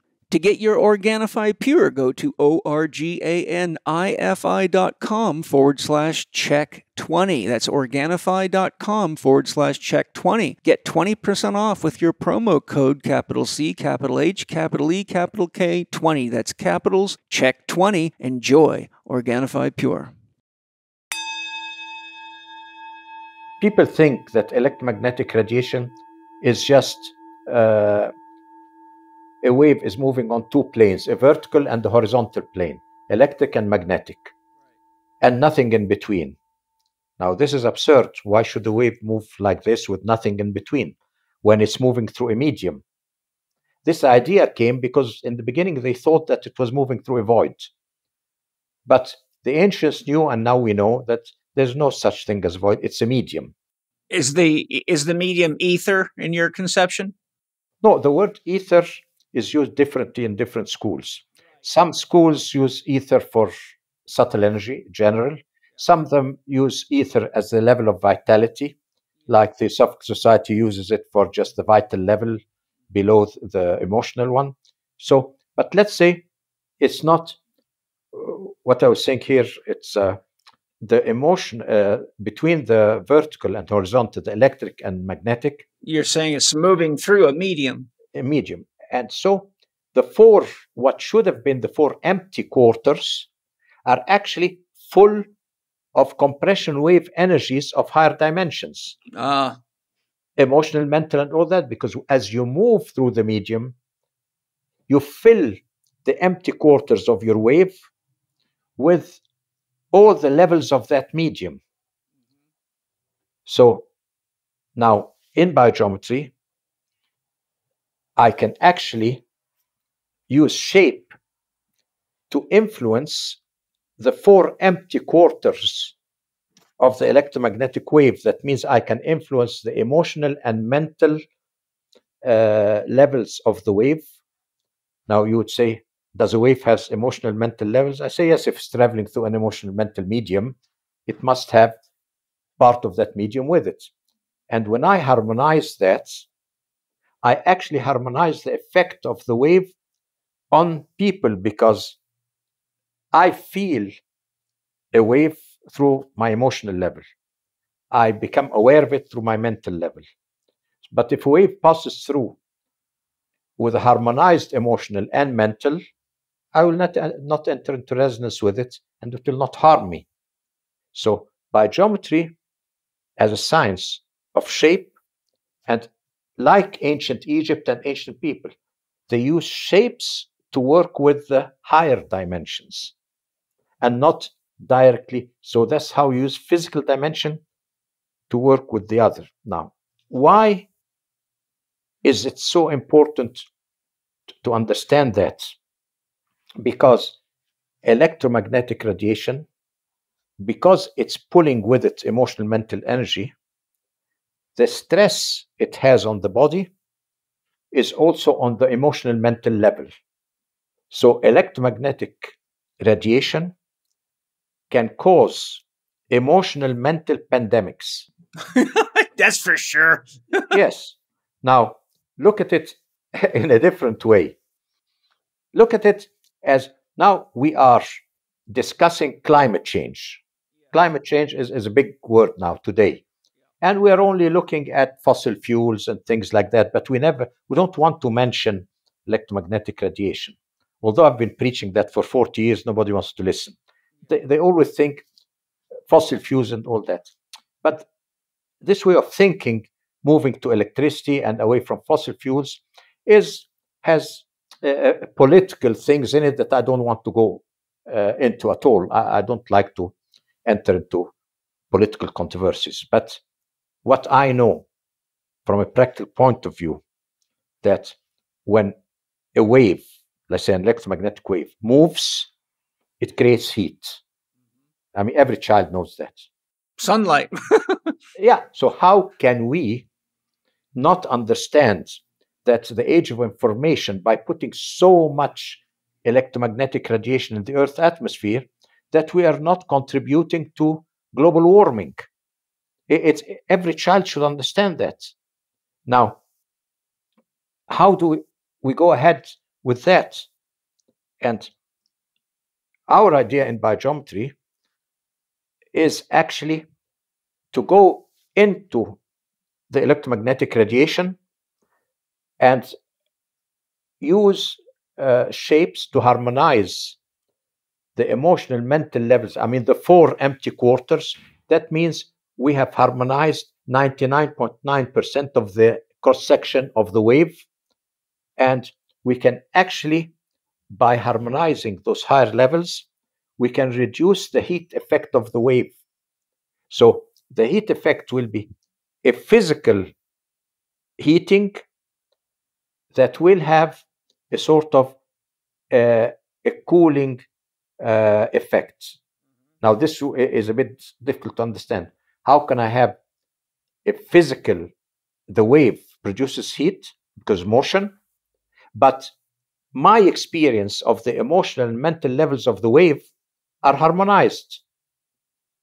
So all of a sudden, I'm bringing in harmony into the electromagnetic radiation that will somehow diffuse the time bomb of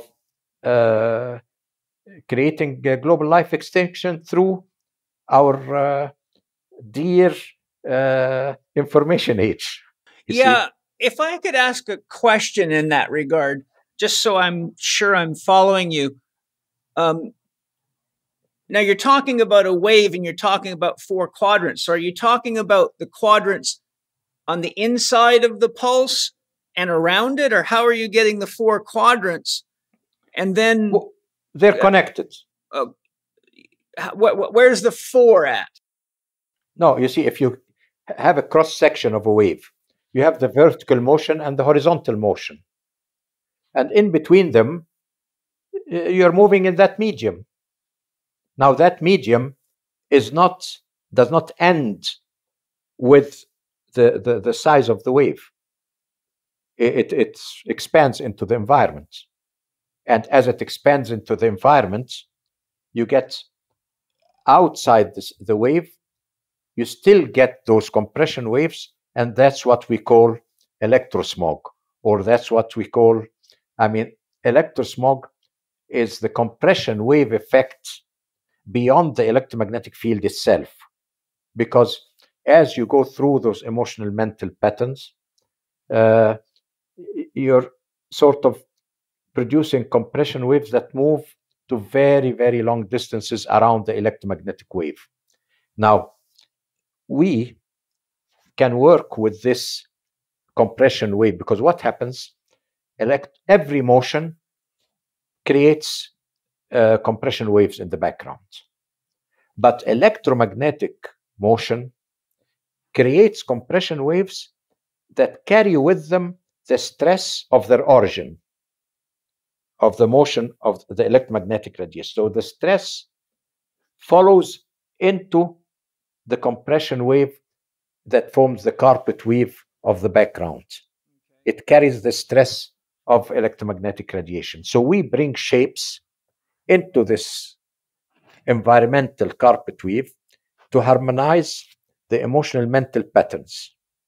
When we harmonize those by resonance, they affect backwards also the electromagnetic wave itself. So, and actually, when I explained this theory, when I did the Swiss projects, whole regions in Switzerland that were sort of plagued by hypersensitivity, hyperelectrosensitivity. Now, they wanted to solve the problem without taking away the electromagnetic sources, because that's our civilization, electromagnetic sources. I would tell them jokingly, you want to take away the effect without taking away the cause. So I must be crazy if I said I could do that. Right. Well, I'm sure they probably questioned you. No, but they said, but we brought you in just to do that. We brought you in because we want you to cancel the harmful effects without removing the causes. So I explained the whole theory of the compression waves and how I work with compression waves, and that it wasn't one source that was culprit, not the mobile communication or not the other factories around it or other electromagnetic sources, but it was somehow the collective resonance of the compression waves coming out of all these, forming a background carpet weave that was very unhealthy for the residents, plants, and animals. And I put my geometrical shapes. And so the engineers of Swisscom, they wrote a page article in a building biology magazine supporting my theory.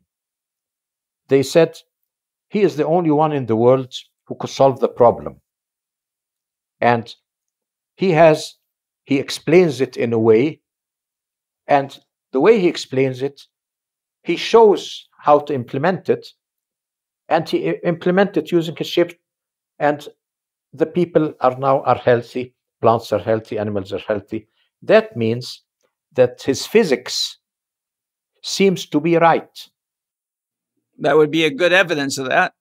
Yeah, that's the Swisscom wrote that out. I mean, the Swiss government, they were the ones who contracted me to do the problem. And when I solved it, they supported my theories, because I told them at the end, I will not, when they told me, how will you do it? I told them, I will not explain to you the science of biogeometry, because you'll keep not understanding, discussing it with me and all that. Forget about all that. Give me your problem. If I go up to those areas and I solve the problem, then ask me how you did it. How I did. Then I'll explain it to you, because you will know that it works. But before I show you that it works, don't ask me anything. Yeah, otherwise it'll just be an endless circle of debate. Yes, you know, I always ask people, all students who come and learn biogeometry, I tell them, don't ask me to explain things to you. And don't ask me to show you how I do it. No, come and tell me, show me how to do it. So I should show you how to do it. That's how you learn biogeometry, by doing it yourself. Because unless you do it yourself, how can you be sure that it works? And so this is the way that biogeometry works, you see. And this is the way of ancient civilizations. These are the sciences beyond the ancient civilizations.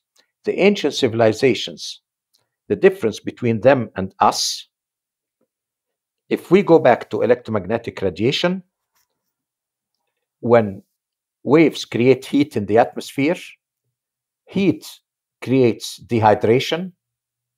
Life force is in water. So dehydrating life systems automatically lose life force. They are depleted of life force, depleted of immunity, and that is how we have all those imbalances in nature and all those parasites getting out of control and all that. So it is all about the loss of life force. Now, we build modern products that do not interact with life force. Now, we don't have this variable of life force built into a computer or smartphone or whatever. We don't have it.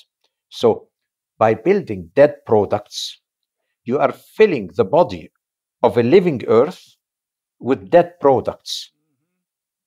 You can't do that. The ancients, to them, that was taboo. You couldn't put something in the body of the earth that was not itself alive. That means that was not interacting with life force. So the first thing they did was look for power spots in the earth that were very strong in life force.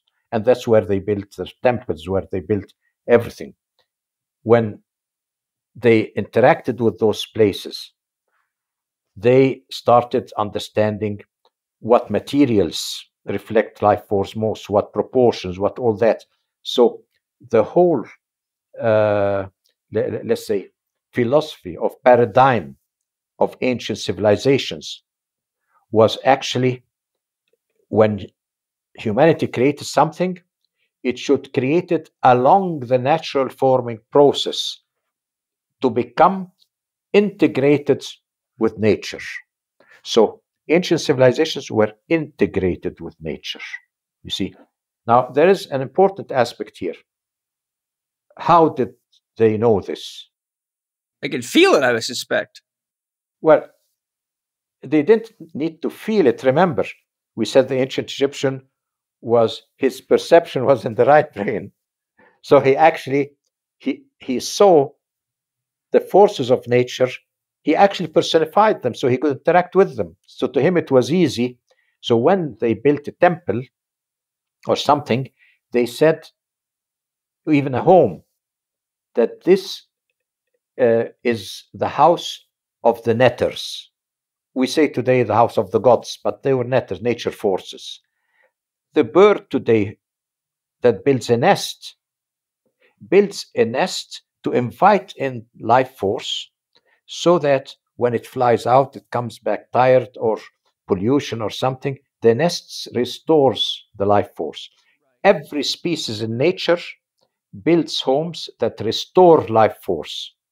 But we build homes that are completely devoid of life force. They have no life force at all. So unless we manage to bring back life force into our way of production, we will end our civilization. Yeah, because everybody's being depleted. A couple things came up. So if you don't mind, can I ask a couple questions before we get further? Feel free. What you just described, I've read in, I believe it was the story of Chief Joseph, if not Chief Seattle, but they talked about how when the white Americans forced them into reservations, they said, putting us in square buildings is making us sick. We are used to living in teepees, which are round and cone-shaped. They immediately sensed that they weren't regenerating life force being inside of these box buildings. That seems to be orienting itself to the power of shape and putting things into nature that are regenerating life force. You hit the nail on the head here. First, the teepees were not full circles, but they had the wooden pegs, so they were actually polygons, circular polygons. And the number of longitudinal wooden shapes there played an important role in every type of teepee. I saw a number of them were 12. Yeah, so the numbers were very significant. Now, this brings us to our research with autistic children. I'm building a project in Egypt that is for special abilities, reintegration into society. And so I designed the shapes that have look a bit, they're octagonal like teepees like that, and they flow up. They're a bit strange, not the normal 90-degree classrooms and such stuff. It is based on 25 years of supervising doctor's degrees in biogeometry, where we did a lot of research in restoring brain chemistry through shapes, or all kind of things that had to do with autism, DHD, depression, and all that. With that, we have enough knowledge of shape. And when we were building those centers, we found the following: that a 90-degree angle puts stress on the mind of an autistic child, puts very strong stress, whether he's living outside it or inside it. So any rectangular space puts a lot of stress on a child's brain. Now, if it does that on an autistic brain because it's very sensitive, it will still have a negative effect on a normal brain. Sure it is. So we designed special shapes that were bit rounded like that, octagonal, and somehow they moved up. So the energy, we created an energy vortex. And those shapes were the shapes for classrooms for those children. Now, when I did the design, and although I showed them lots of research in universities, doctor's degrees and all that, people were still not sure why is he designing those shapes and all that. And so I built one of those pavilions in the garden of my office. And I asked several centers with children of special abilities of all kinds to come and experience the shape in the garden. And I can't tell you how the parents were in tears when they see a child who is disabled, either hyperactive or ADHD or autistic, when they see the child for a moment, slowly starting to perceive and interact with the surroundings the way we do. And the effect, when children played there for 2-3 hours, the effect subsisted for about 24 hours. But it shows that actually you could restore brain chemistry through shape. And we've done that in cases of depression. We used some shapes to restore the serotonin levels, and we actually restored them on a higher level than the drugs in the market. Now, just to clarify something here, I'll ask you this because it's right appropriate to this point. There's something I want to loop back to make sure the listeners aren't lost.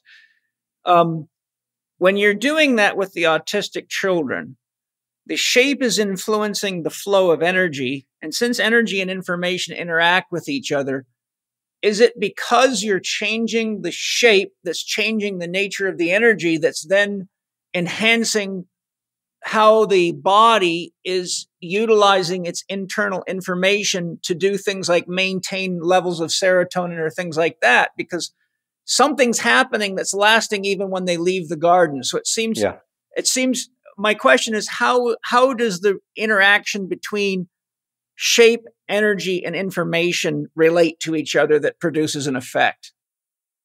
Instead of calling it shape, energy, information, in our design teachings, I use the term shape, energy, and function, or energy, shape, and function.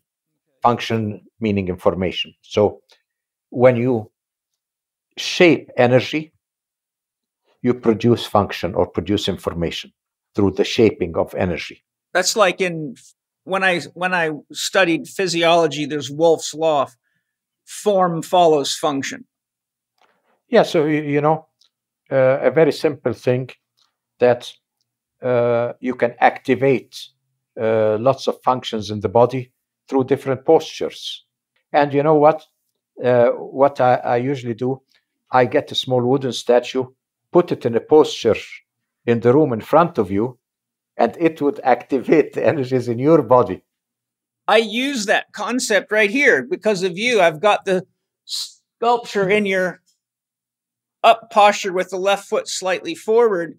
Yes. And I clear it on the plate, and I feel the shift in the room every time I clear it and put it back. You see, that's the power of shape, to understand the power of shape. So, there is a divine pen that keeps writing and drawing all the shapes of nature around us. And nobody reads or understands.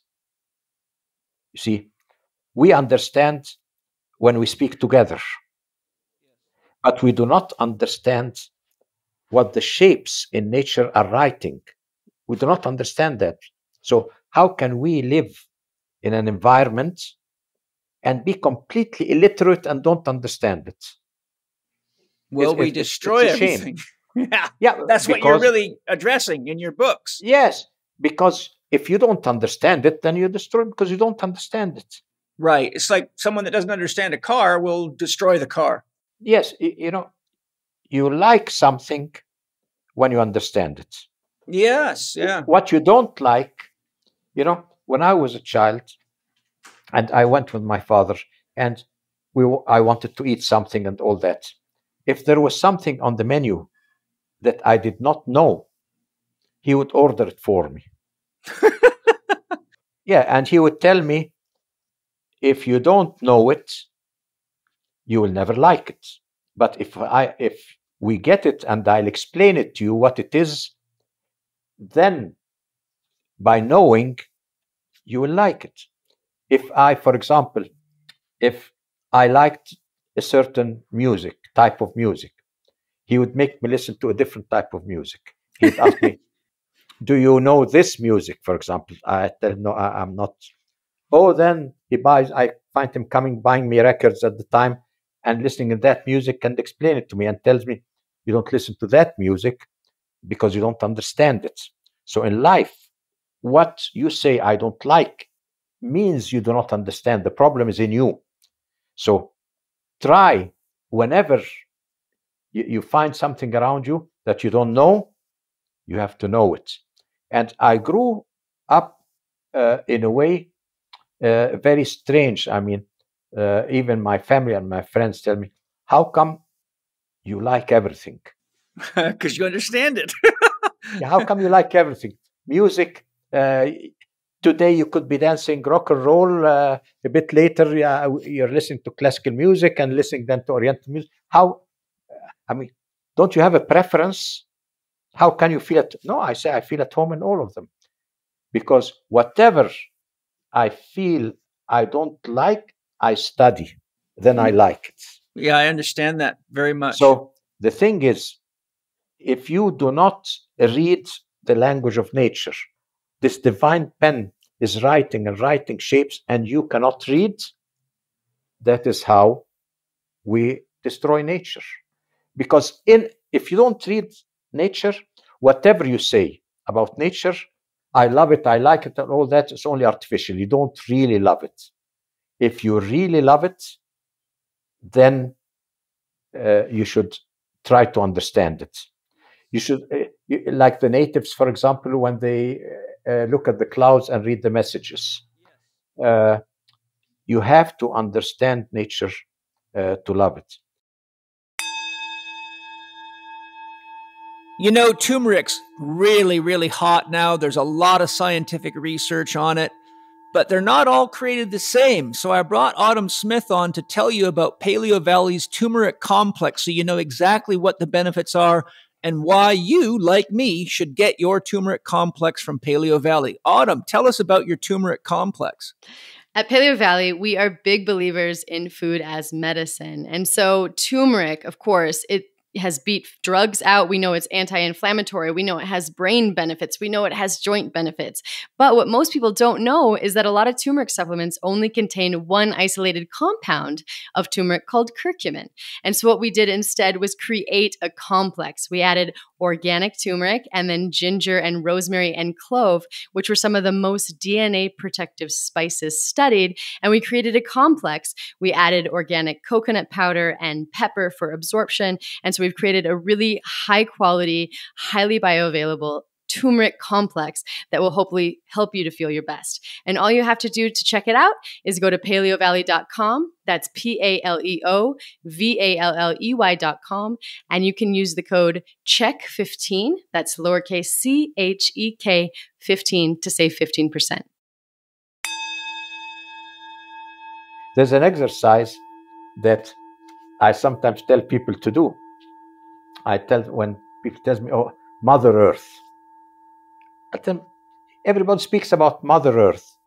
Okay, let's do an exercise and see how you really love Mother Earth. You see, I want to hear this one. Yeah, and they tell me what? I said, okay, let us all close our eyes and imagine now being buried in the earth. Somebody's digging a hole. Imagine I lie in it and they put the earth on me and they're burying me in the earth. So when we start the exercise, no, it's getting claustrophobic. We don't like it. How come you? I mean, this is not really a spiritual thing. It's very spiritual, actually. Yeah, you're suffocating us. You know, I'm telling them, look, did I say Mother Earth? When you say Mother Earth, you should mean it. I enjoy it. So if I'm enjoying it, I'm allowed to say Mother Earth. So unless you go back into your meditation, go back, and I'm going to put you in the ground and do it. So, it's an exercise that wakes them up, I'm saying Mother Earth, but I'm not willing to feel being in the womb of the earth. It's an awakening exercise, Yeah, I think, too, that this is why a lot of us have this primordial sense of deep connection when we're in caves, because we are inside Mother Earth. And I did a real powerful shamanic journey one year for my birthday. A buddy of mine brought me to another friend of his who practices shamanism. He's a geomancer and an expert at stones. And on his big property, he had a great big huge cave that was probably, several hundred meters deep, but inside of it, there was this huge dome cavern, and it's sweating and it's dripping. And we did our medicine ceremony, and my friend hired a Mexican shaman who came in, and he did drumming ceremonies, and we did the medicine inside the cave, which was ayahuasca. It was a really powerful brew of ayahuasca made by a very famous shaman. And, we had a very powerful experience of just dissolving, but I felt incredibly stable in the cave. It was though the cave was taking care of my body, and that I could move in the spirit realm. And, using these medicines, having a lot of experience with them, if your body's not real stable like that, then you can only get too far out before you get a primordial fear in the body. And I've literally seen people physically die and their bodies turn blue.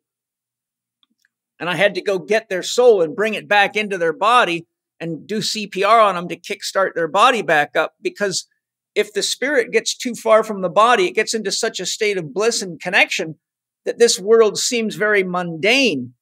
But so there's always, and I'm speaking of things I don't recommend people do, because this is not recreational play. This is serious stuff. I'm a researcher, so I do this to explore, but, and I have a lot of practice and training. But when you get into these more expanded states without the stability of the body, then the body really starts to get agitated, and it really creates stress right through the soul. It pulls you back down, right? Because the body doesn't want to die, and it's obviously in many instances not time to die. But when you're inside that cave, there's a very profound experience, and it allows you to go a lot deeper into the spirit realm, because it's as though your body is being nurtured and held and supported.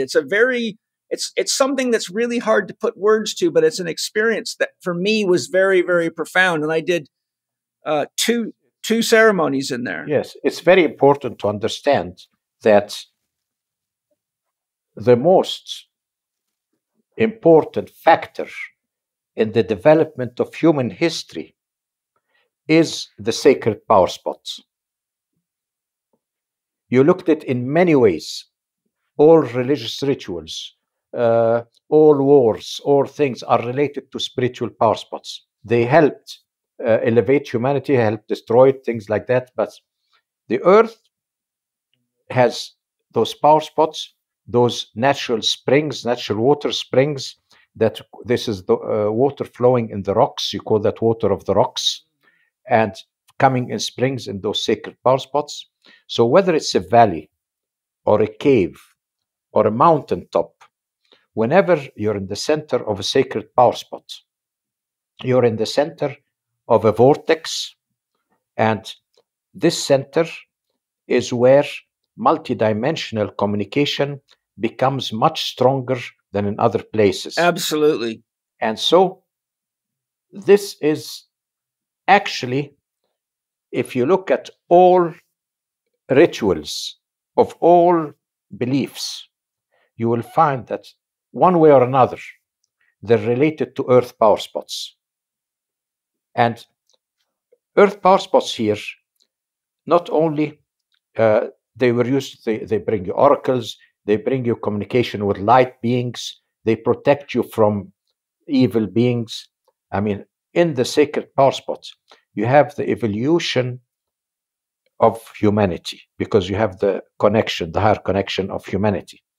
And today, people don't understand the value of power spots around you, in nature around you. You don't have that. Now, with this understanding, I began biogeometry by studying power spots. And then I found that the angles at which the rock-water channels crossed and the polarities that pushed the spring out and became one of the main components of the power spot is the water and life force in it. So this is what induced me to think there must be a geometrical language here, angles and flows and polarities.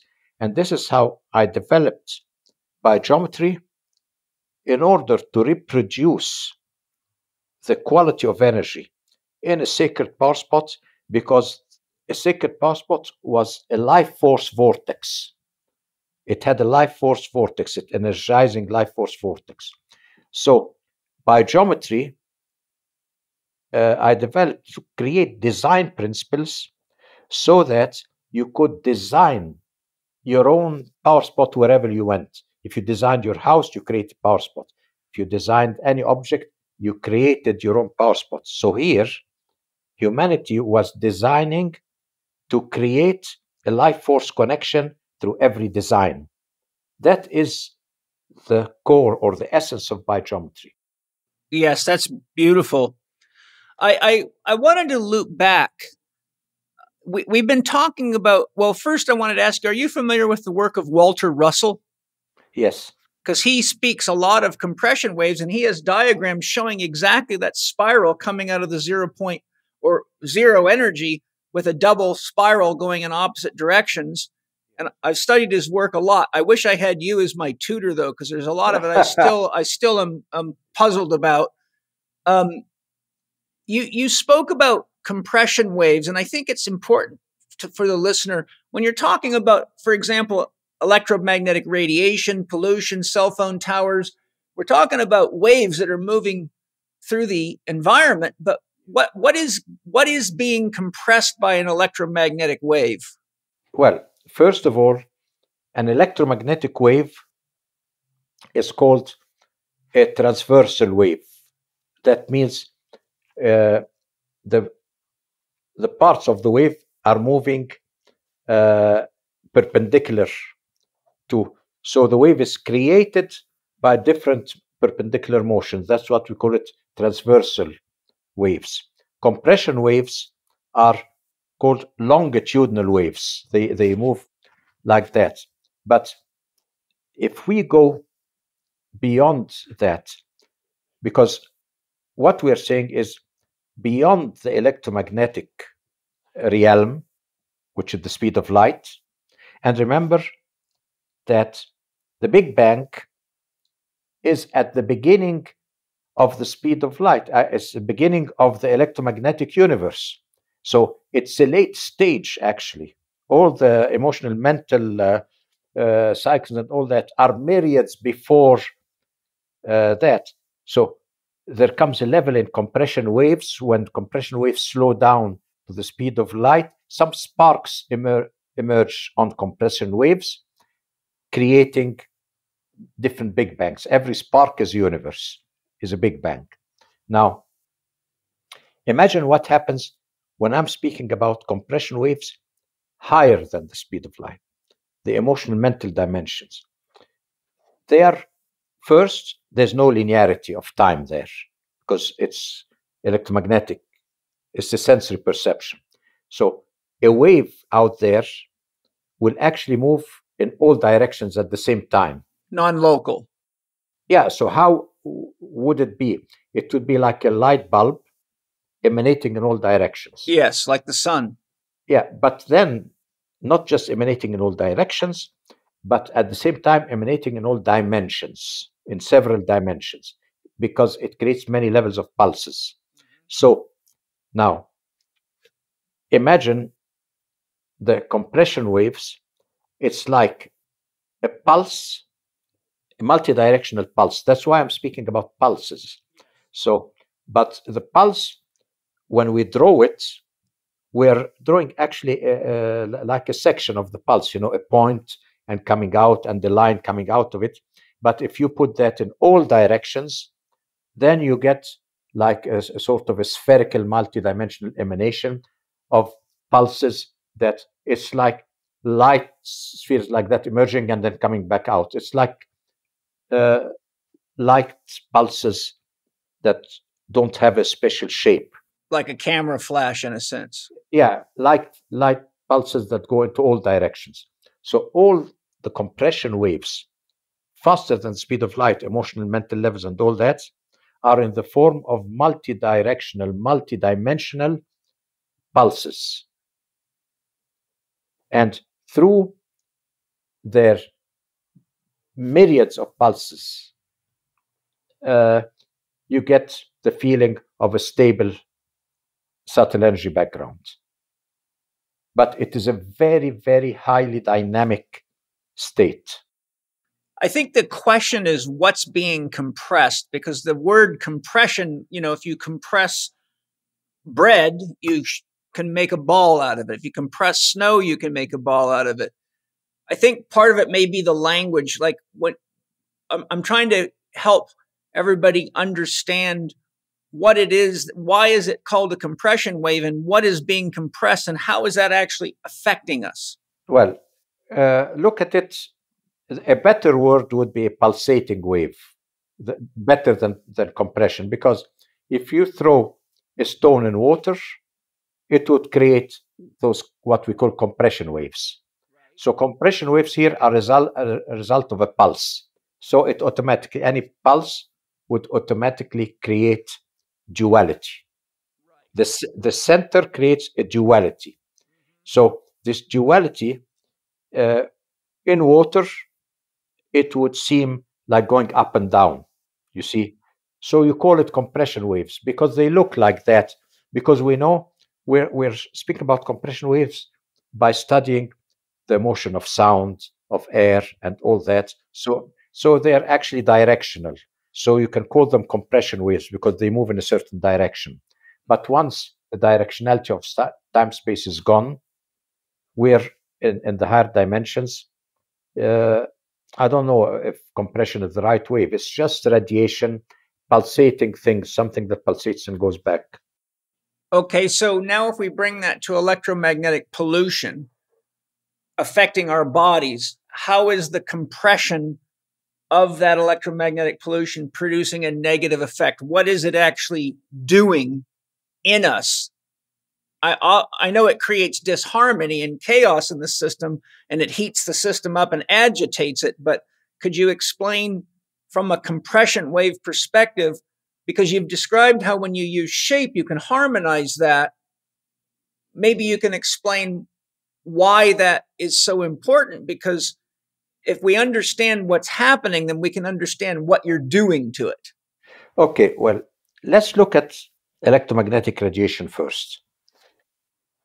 In its natural state in the earth, in nature, it is part of life force. So, because life force goes down through many dimensions, and life force, when it interacts within our physical dimension, part of its interaction is through electromagnetic radiation of the earth. So your body is actually living in a way of electromagnetic radiation of the earth. So how come if something is part of my existence? How is my body electric or my body electromagnetism? How is it different from the one outside? Why is the one outside harming me, while the one functioning within my body organs is actually giving me vitality? So there must be a problem here. Well, first of all, the electromagnetic configuration in the Earth, the electromagnetic fields of the Earth, are so entwined with life force. Now, when we create man-made electromagnetism, we create it without any form of life force in it. It's exactly like how the ancients built the temple and how we build the house today. So we build electromagnetism that has no life force in it. And anything that doesn't have life force in it and produces heat, it is actually depleting life force. Can I give an analogy to make sure I'm understanding you? If we're in the sunlight, yes, we're picking up electromagnetic energy, but it's coherent with the life force of our bodies and the planet. But if we go into a room with fluorescent lights, it has a very different effect on us. Both of them are light, both of them are electromagnetic waves, but one's not in harmony with or coherent with the needs of the body. So it's almost as though we're getting a junk diet of light that's empty, like empty calories. Yes. So the body can't really nourish itself off of it because it's missing the life force that feeds the biological organism. Is that a effective analogy? In a way, yes, because the sun's rays that come with the electromagnetic radiation, there is much more compression waves in the sun's radiation than actually electromagnetic radiation, because the sun's rays, or light in general, it moves through a medium. And when it moves through a medium, so imagine the motion is creating compression waves. So the sun is not just electromagnetic radiation. No, it's a complete life force medium actually coming at us. And that is why our energy or life depends a lot on the sun, because it has the life force medium in it, built into it. Just like the electricity in the earth, it's life force medium. The whole secret here is life force, because life force is not just looked at from a physical point of view. It's not just what animates my biological functions and all that, makes my heart beat and makes me feel and makes me think and all that. No, life force is much more than that. Life force is the complete harmonic resonant connections between all the dimensions, from divinity down all the way to the physical. So it's this connectivity. And if this connectivity gets weaker, then we get depleted of life force. So, for example, water. Water here is connected through resonance. The higher dimensions of water go all the way to the primordial fog. The primordial fog is not the element of water. The primordial fog, you should look at it. We call it fog, but it's actually, it has all the elements. The potentiality of all the elements is within it. So going down, as it comes down through resonant levels, they are all different forms of life force, bringing in the aspects of universal mind, the aspects of consciousness, all aspects of life, of creation, come through resonance with all the levels of water down to the physical water. Now, when this physical water is disconnected, you have dead water with no life force, and you're not in connection with the higher levels.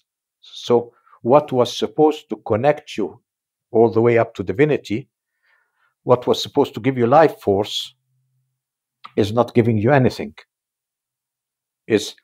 And not only that, I mean, not only is the water you drink lacking life force, but through the dehydrating effect of electromagnetic radiation, your body is dehydrating. So you can drink as much water as you want.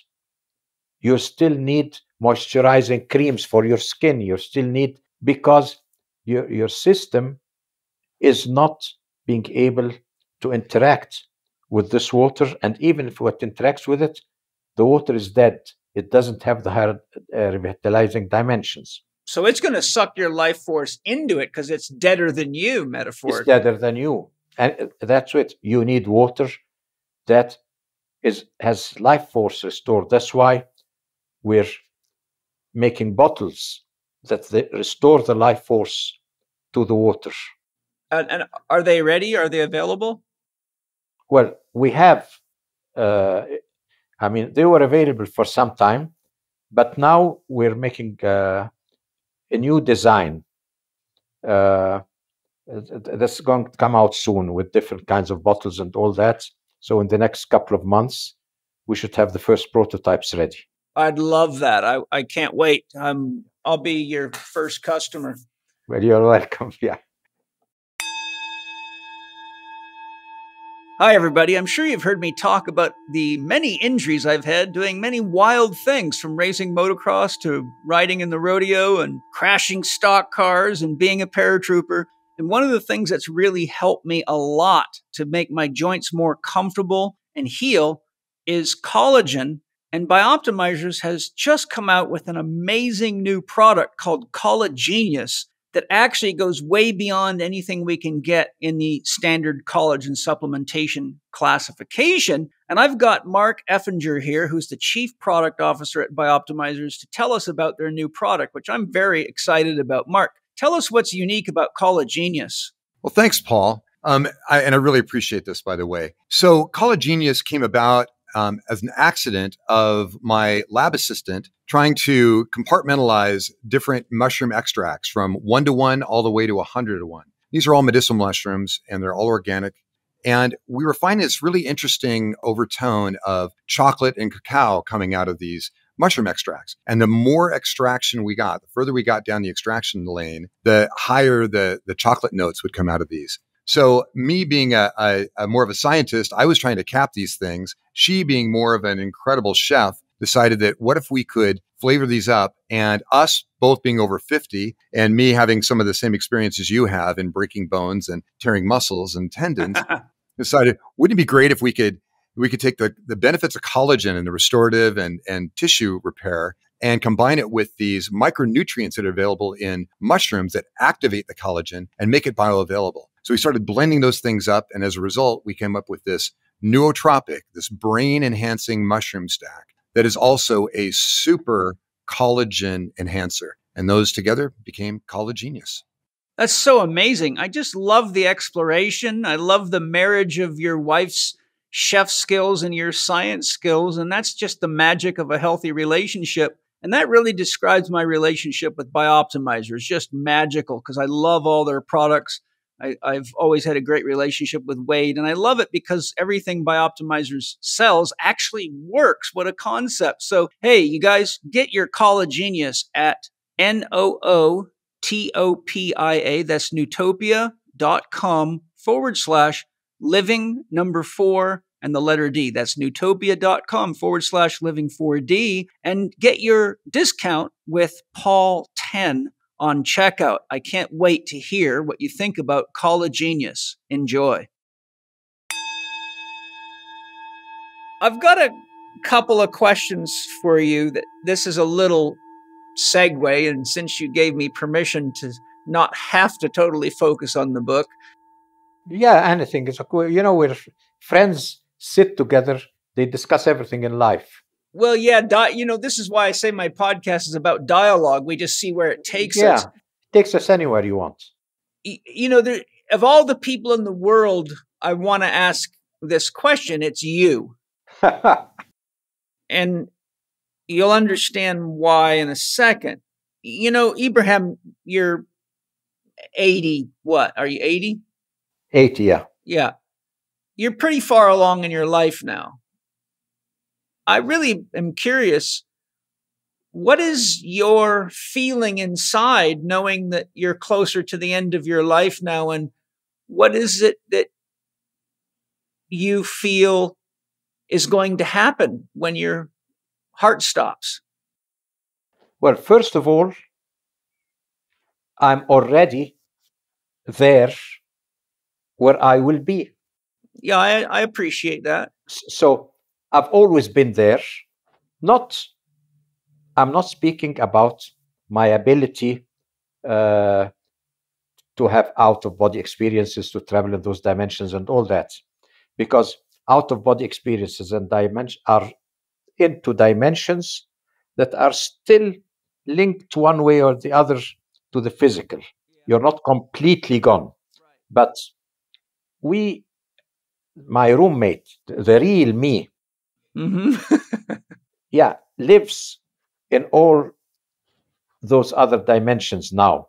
So by closing my sensory perception, all of a sudden, I will see the beauty and reality of multidimensionality. I will be able, there are things that you can't even imagine here. Imagine that you want to be Paul, you're Paul. You want to be a whole nation, a collective entity, you become the soul of a whole nation. Now, you want to be a universal entity, you become like the wind. So your consciousness here is not bound by time, space, or any barriers. You know, it's a fantastic feeling. There's no way that you can imagine it, not even an out-of-body experience. You can't imagine. You can feel it sometimes during certain types of meditation and all that. You feel, okay, I have a taste of me dissolving in the universe or me being part of the total unity. But really, how the real soul in you, the immortal soul, this other dimension in me, how it has everything on the other side and it can go anywhere. But there's one important thing. You have to prepare. So I have to prepare here my going to the other side. And how do I prepare that? I'll use a very simple analogy. When you come to this world, you are given a puzzle which has a very nice picture, you know. And then they give you all the scattered bits and pieces of the puzzle, and you're supposed to finish all the puzzles, put the pieces together until you finish the picture. When you finish the picture, your job is done. You can go to the other side. Now, there's a time limit. Now, if you, while you're building the picture, if you look at the individual pieces of the puzzle and say, oh, I like the shape of this piece, but I don't like the shape of this one, so I'll throw it away. Uh-oh. Hole in the puzzle. You'll never be able to complete your puzzle. So the time will come when you have to go with an incomplete puzzle. Why? Because you destroyed the puzzle with your judgment. You kept judging the pieces instead of looking at where they fit in the whole. So, and we do that a lot. We judge things instead of pondering on how they fit in the whole picture. So, going to the other side is a beautiful thing. being able to experience all that. Now, the only thing that keeps me here is actually the responsibility. Responsibility you have towards your children, towards, let's say, towards finishing a book, towards finishing teachings of biogeometry and all that. But otherwise, I would be the happiest person to move out there into my immortal soul. I mean, what's keeping you into immortal being when you can be a magnificent immortal soul? But you have to know that, in my book, I have like a small relationship with time, because sometimes I look at time as the law of time, as the pulses and all that in a purely scientific way. But our relationship to time is sometimes emotional. So we look at time in our life as a friend and a foe at the same time.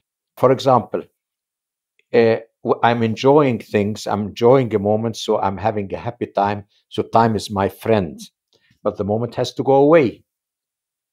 So time took it. At that, when time takes it away, he's not a friend anymore.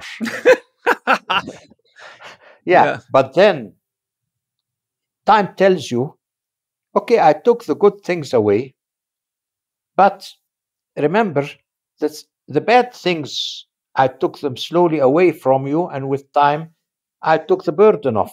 So I'm not that bad, but you keep as going towards the end of your life and looking back at your life, at all the things that time took away from you.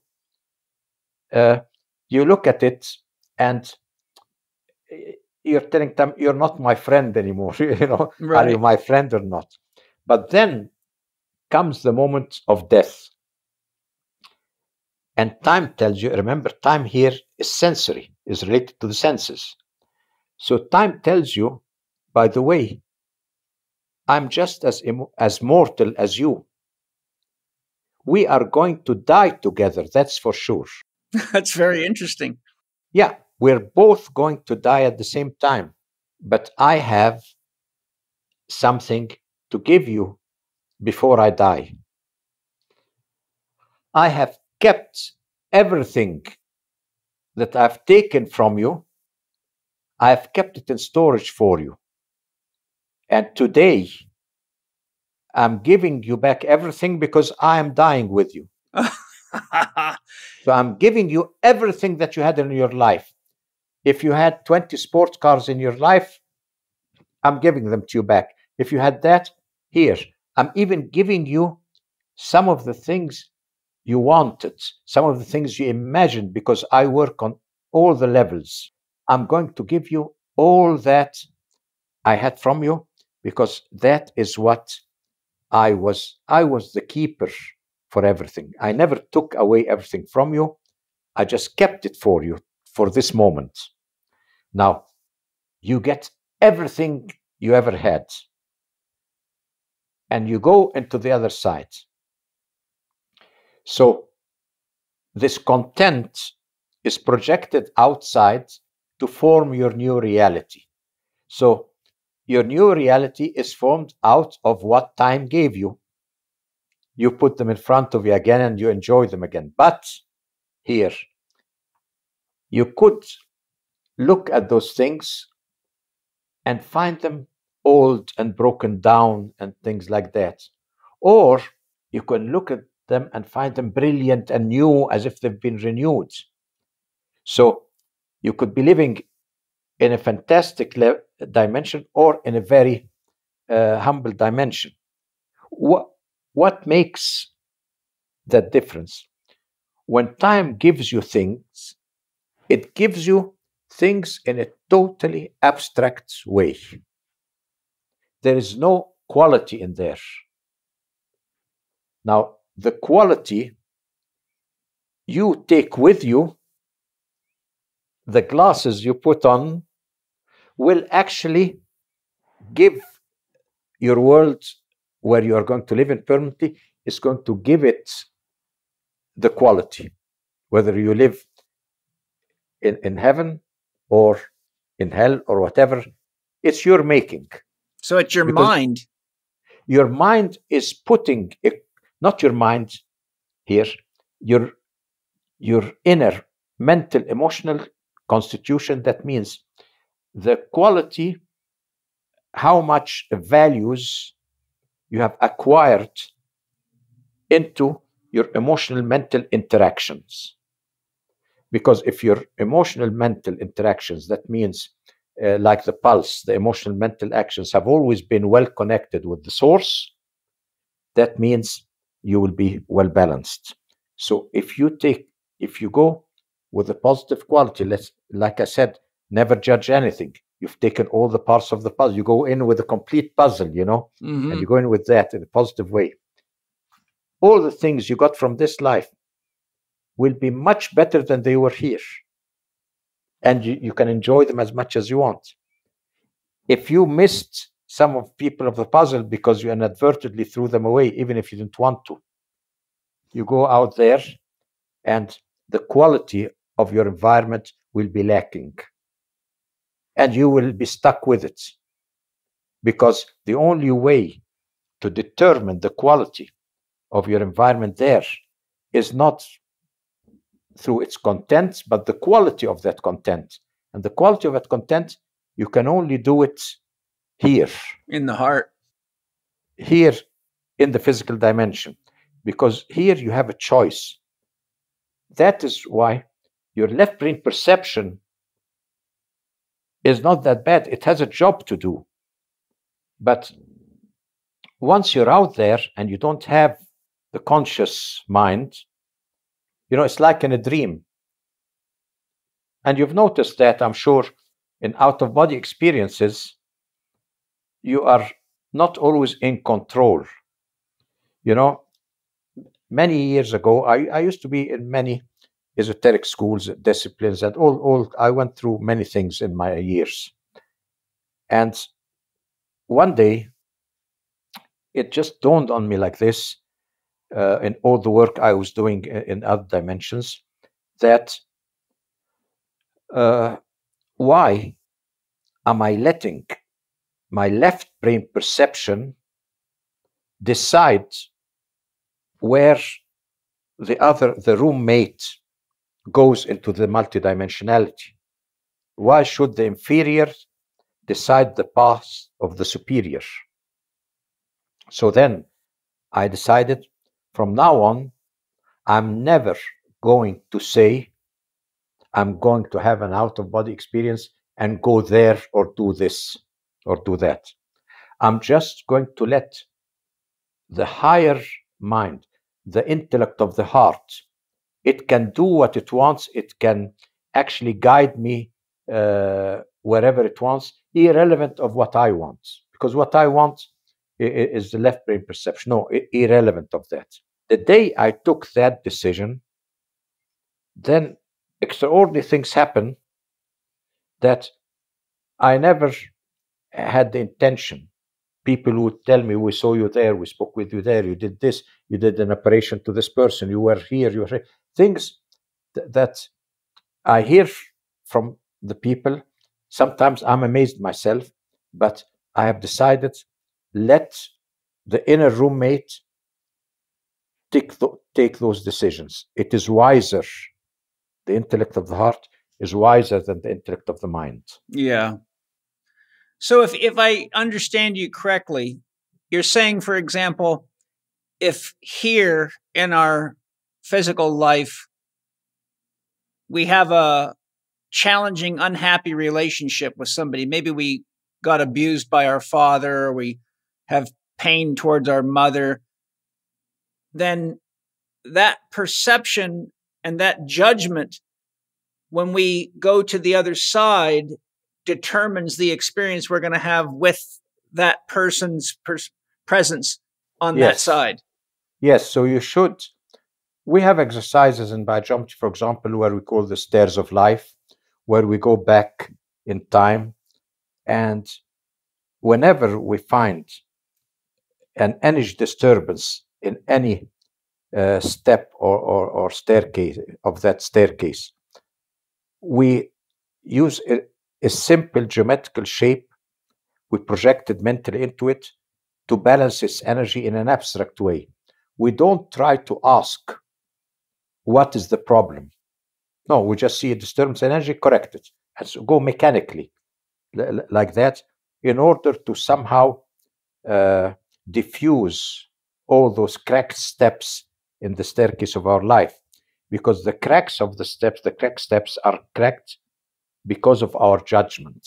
Mhm. You know, what happened was an exam. When you're in it, standing on that step, then there is good and bad because you're in the experience. But once you went a step further and you're not in the situation anymore, there's no good and bad. There's just an abstract situation. Now, you are the one who's saying it was bad and it was good. But because you don't know that this situation is an exam, is part of the steps that made you what you are today. If you, instead of repairing the cracked steps, you break it off completely, the whole ladder will fall. I mean, the whole staircase will fall. Yeah. You don't want that, because every cracked step played an important role in what you are today. It was part of an experience that is ultimately good at the end. So when you look at it that way, you're taking away from your inner subconscious any hard feelings, any old things that are there, because these are the things that are going to, keep you back as you cross over. So the best thing is, and that is where, how do you cleanse the subconscious in a very abstract way without going into the content of every one of those steps? We have a very simple method. We go to sacred power spots. We go to the cleansing vortices there. Those cleansing vortices will clean your subconscious 100 times better than you can do it by any method you know. So go to your Mother Earth, go to the cleansing parts, do your rituals there, and you will find that all those, you want to come at the end with, how do you say, a sort of a serenity. You want to be content. Yeah. You know? Mhm. Okay. How can you be content? Being content is by accepting all others. And we said, if you separate the divinity of a person or an object or an animal or a tree, if you take it as a manifestation of the divine mind, it is imagined by the mind of God in front of you. So how can you look at it otherwise? If you look at it that way and judge the actions, this action was wrong. But inside you, but the person still has a divine light in him. And, nobody can do something as bad as you can think that can extinguish the divine light in you. Because that's the center, the zero. If you extinguish it, you won't exist. It's the center that connects the center of duality, the centering principle. If you take the centering principle and everything out, nothing is left. Right. You really, ultimately, you can't extinguish God, and God's in the center of everything. Okay, so if you can't extinguish God, that means that every person has the potential of complete redemption, maybe in the last second before he dies. So you can't judge him. Maybe he did the worst things, but separate the actions from the actual human being, because he is divine. If you start looking at it that way, it's very difficult for us to accept all others. But if you decide they are divine people who have gone the wrong path, who have done wrong things. I try to correct the wrong things they've done, but I still look at them as divine imagination, as the divine mind imagining things and reflecting back on them. If you start cultivating this way of thinking, then you become content. And this is, when you ask me, what is the thing that I want to be at the moment of passing? And that is, at my age, you get the feeling that you're content with everything. Not content, not looking back in my life, I did this and I didn't do that. No, just being content, just feeling content in the present moment, being content here. So I think that's the thing that you think of when you grow old. I feel young, Yeah, well, you don't feel like an 80-year-old man to me. If I couldn't see you, I would maybe think that you were, 50 or my age. But I can feel, you still have a lot of power in your presence. You don't have an old man's presence at all. Maybe when I come and see you and we do some fitness together, then maybe I'll go back to being 40. Yes, I have lots of beautiful. we got to build something out of stone together. Yeah. You talked about the puzzle, the pieces, and if we throw one away, then we leave incomplete. It seems to me I could use that analogy to say, or to say, but also ask, do you think that when we don't engage our puzzle pieces and we ignore or throw them away, that's what leaves us incomplete and draws us back into another lifetime to finish what we didn't finish? No, well, look, we don't have much time to go into reincarnation, but you should not look at reincarnation from the sensory time-space, that this life is before this one and this one is after this one, because once you're on the other side, everything exists in a timeless, spaceless manner. So the Paul Chek, that is you, the personality of Paul Chek, the sensory soul of Paul Chek, is a mortal soul that will die and will not come back again. But the higher, your roommate, is beyond time and space. So your roommate can actually have other people coming in and living in the house. And so the roommate will experience values from different roommates. It doesn't have to go into detail. Sometimes it can have some detail, but in general, the new person who comes in is connected to your roommate, to your soul, because the new person is a sensory ego, is a sensory personality that is actually created in the new or in the different life and different circumstances. So you won't move from one to the other. But the immortal soul is the light behind both of you. Right. Kind of the life force enlivening either reality. Yes. So saying that you haven't done, there is something in this life you haven't accomplished, you have to come back again to accomplish it. You're thinking too much in the physical dimension. I see what you mean. Yeah. It doesn't work that way, because you are already connected to all the other personalities that have a connection to your immortal self. You're already learning from each other, already connected together beyond time and space. So there's no one paying for the other or one learning from the other, things like that. There is only one thing.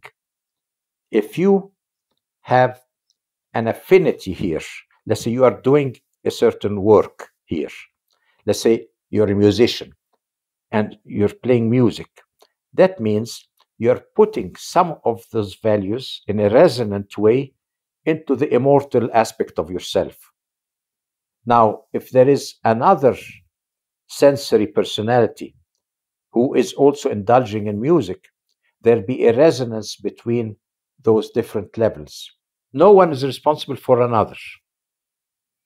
Imagine several twins. No twin can pay for the mistakes of another. He's just a twin.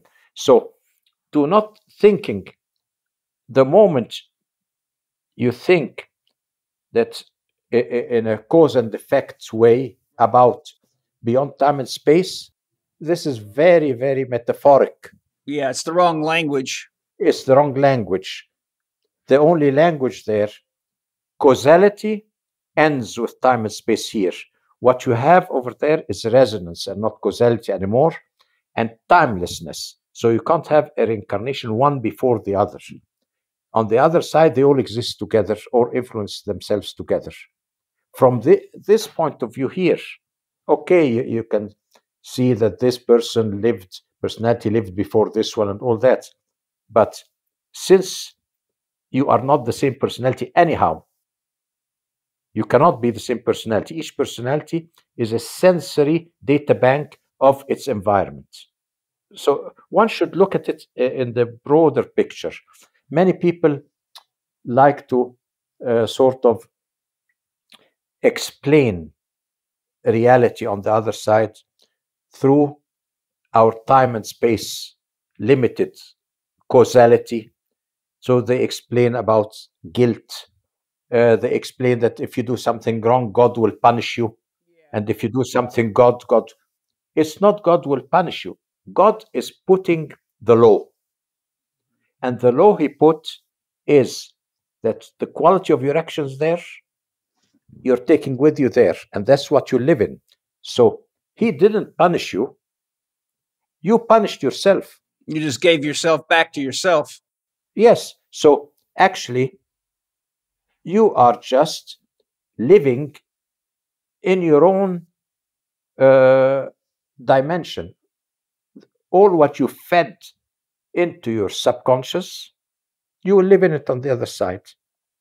So if your roommate, if your actions here, if you have mistreated your roommate and your roommate goes out in a completely imbalanced way, okay, then it will be, you sent her out imbalanced. You see? So one should, it's a bit difficult with a mind imprisoned in sensory time space to imagine what happens beyond time space, where it's very difficult to take away the laws of causality and imagine reality without causality. This is very, very difficult. Imagining reality through resonance and not through causality becomes much more beautiful, because through resonance, you're connected to a universal symphony and a universal unity. Causality, you're connected to the action you did before. Causality is always connected to something done. And you don't want that. You want to be connected to the universal symphony, see? So one has to change and move. That's, you ask me how I feel about moving there. It's moving out of the world of causality into the world of blissful resonance, the unity with everything. That's beautiful. What a great conversation. And it's my pleasure being with you. We haven't spoken for some time. No, we've both been so busy. It feels, it's been, I don't know, it's been a long, I don't know how many months since we did visit each other through the Zoom, I think we used last time. But it feels like it's been 5 minutes. I've been, yes, it really does. It has been a long time in linear sequence, but it feels like just the other day we were talking, but we've both been super busy. And I think, personally, I think that when you have a loving connection between somebody, like I feel a beautiful, loving harmony with you, I think it changes the nature of the relationship so that it doesn't feel the same. It's like, I feel like you're always with me. I really do. I don't feel like I have to call you up. I feel like I can feel you inside of me. I read your books. I have you in my heart. You know, I just feel like you're there all the time. That's what I said about we're so different but so similar. Yeah. and here again, you know what? Being so different and so similar, we're speaking about beyond duality again. Yeah. We're speaking about joined in divinity. Yes. I love it. Yeah, when we say we're so different and so similar, that means there's a higher order joining us. Yes. And if we were all the same, then we wouldn't have anything to give each other, and that would cripple love, you know? Yeah, it wouldn't work that way, yeah. Yeah.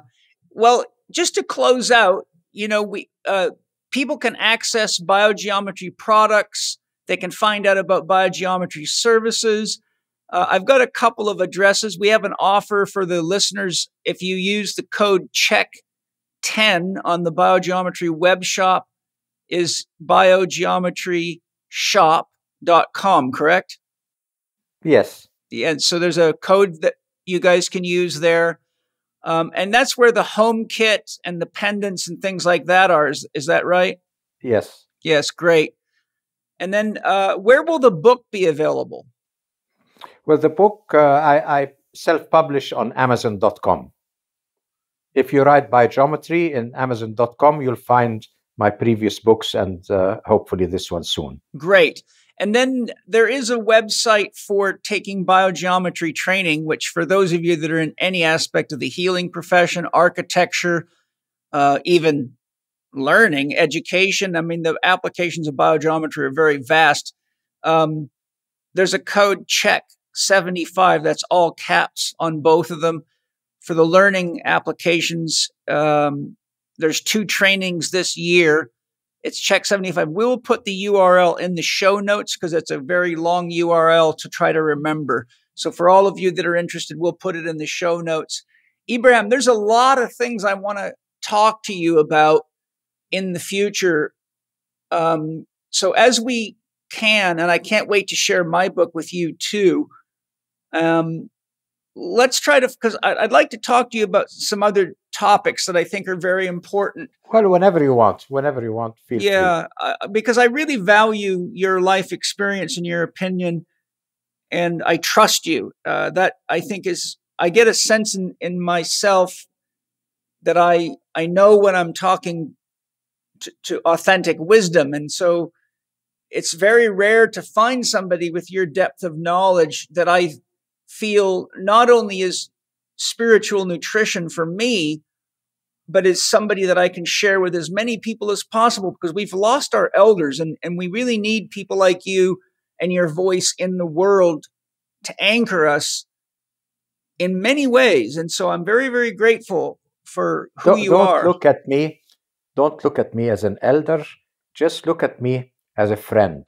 Well, I do, but I'm speaking more for the younger people out there. I think that even for young people and everything, I think that the highest praise you can give me is just being a friend. Well, I love friendship. My friend. Yeah, friendship is something, you know, let's say you have a teacher.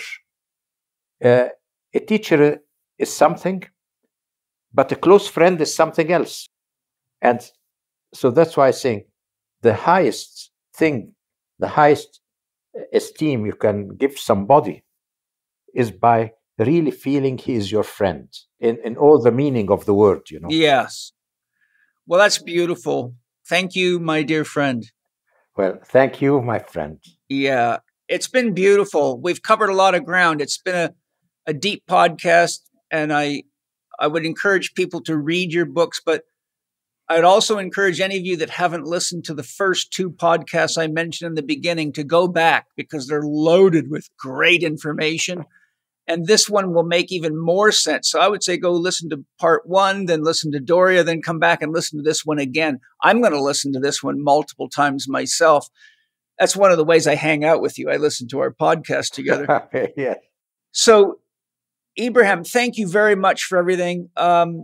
Everybody look for his book in a couple of months. And thank you for being my guest for my 200th podcast. It was really there was nobody, as soon as Penny said, who do you want to have for your 200th podcast? That's quite special.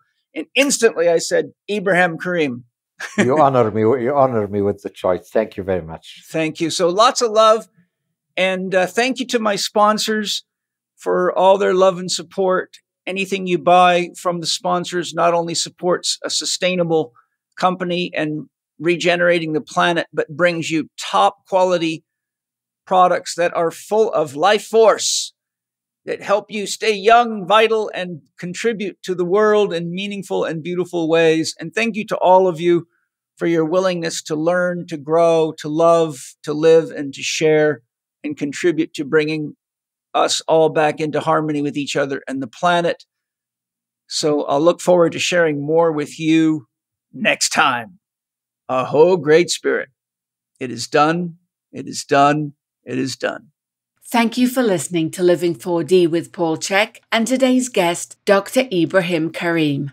You can get a 10% discount on Biogeometry products at biogeometryshop.com using the promo code CHEK10. That's uppercase C, uppercase H, uppercase E, uppercase K, 10. If you are interested in a deeper dive into biogeometry, check out the online Biogeometry Foundation training taught live with Doria Karim and Laya Karim. Use the promo code CHEK75, that's uppercase C, uppercase H, uppercase E, uppercase K, 75 for a $75 discount. Go to biogeometry.com and click on the Courses and Events tab to find dates and to register.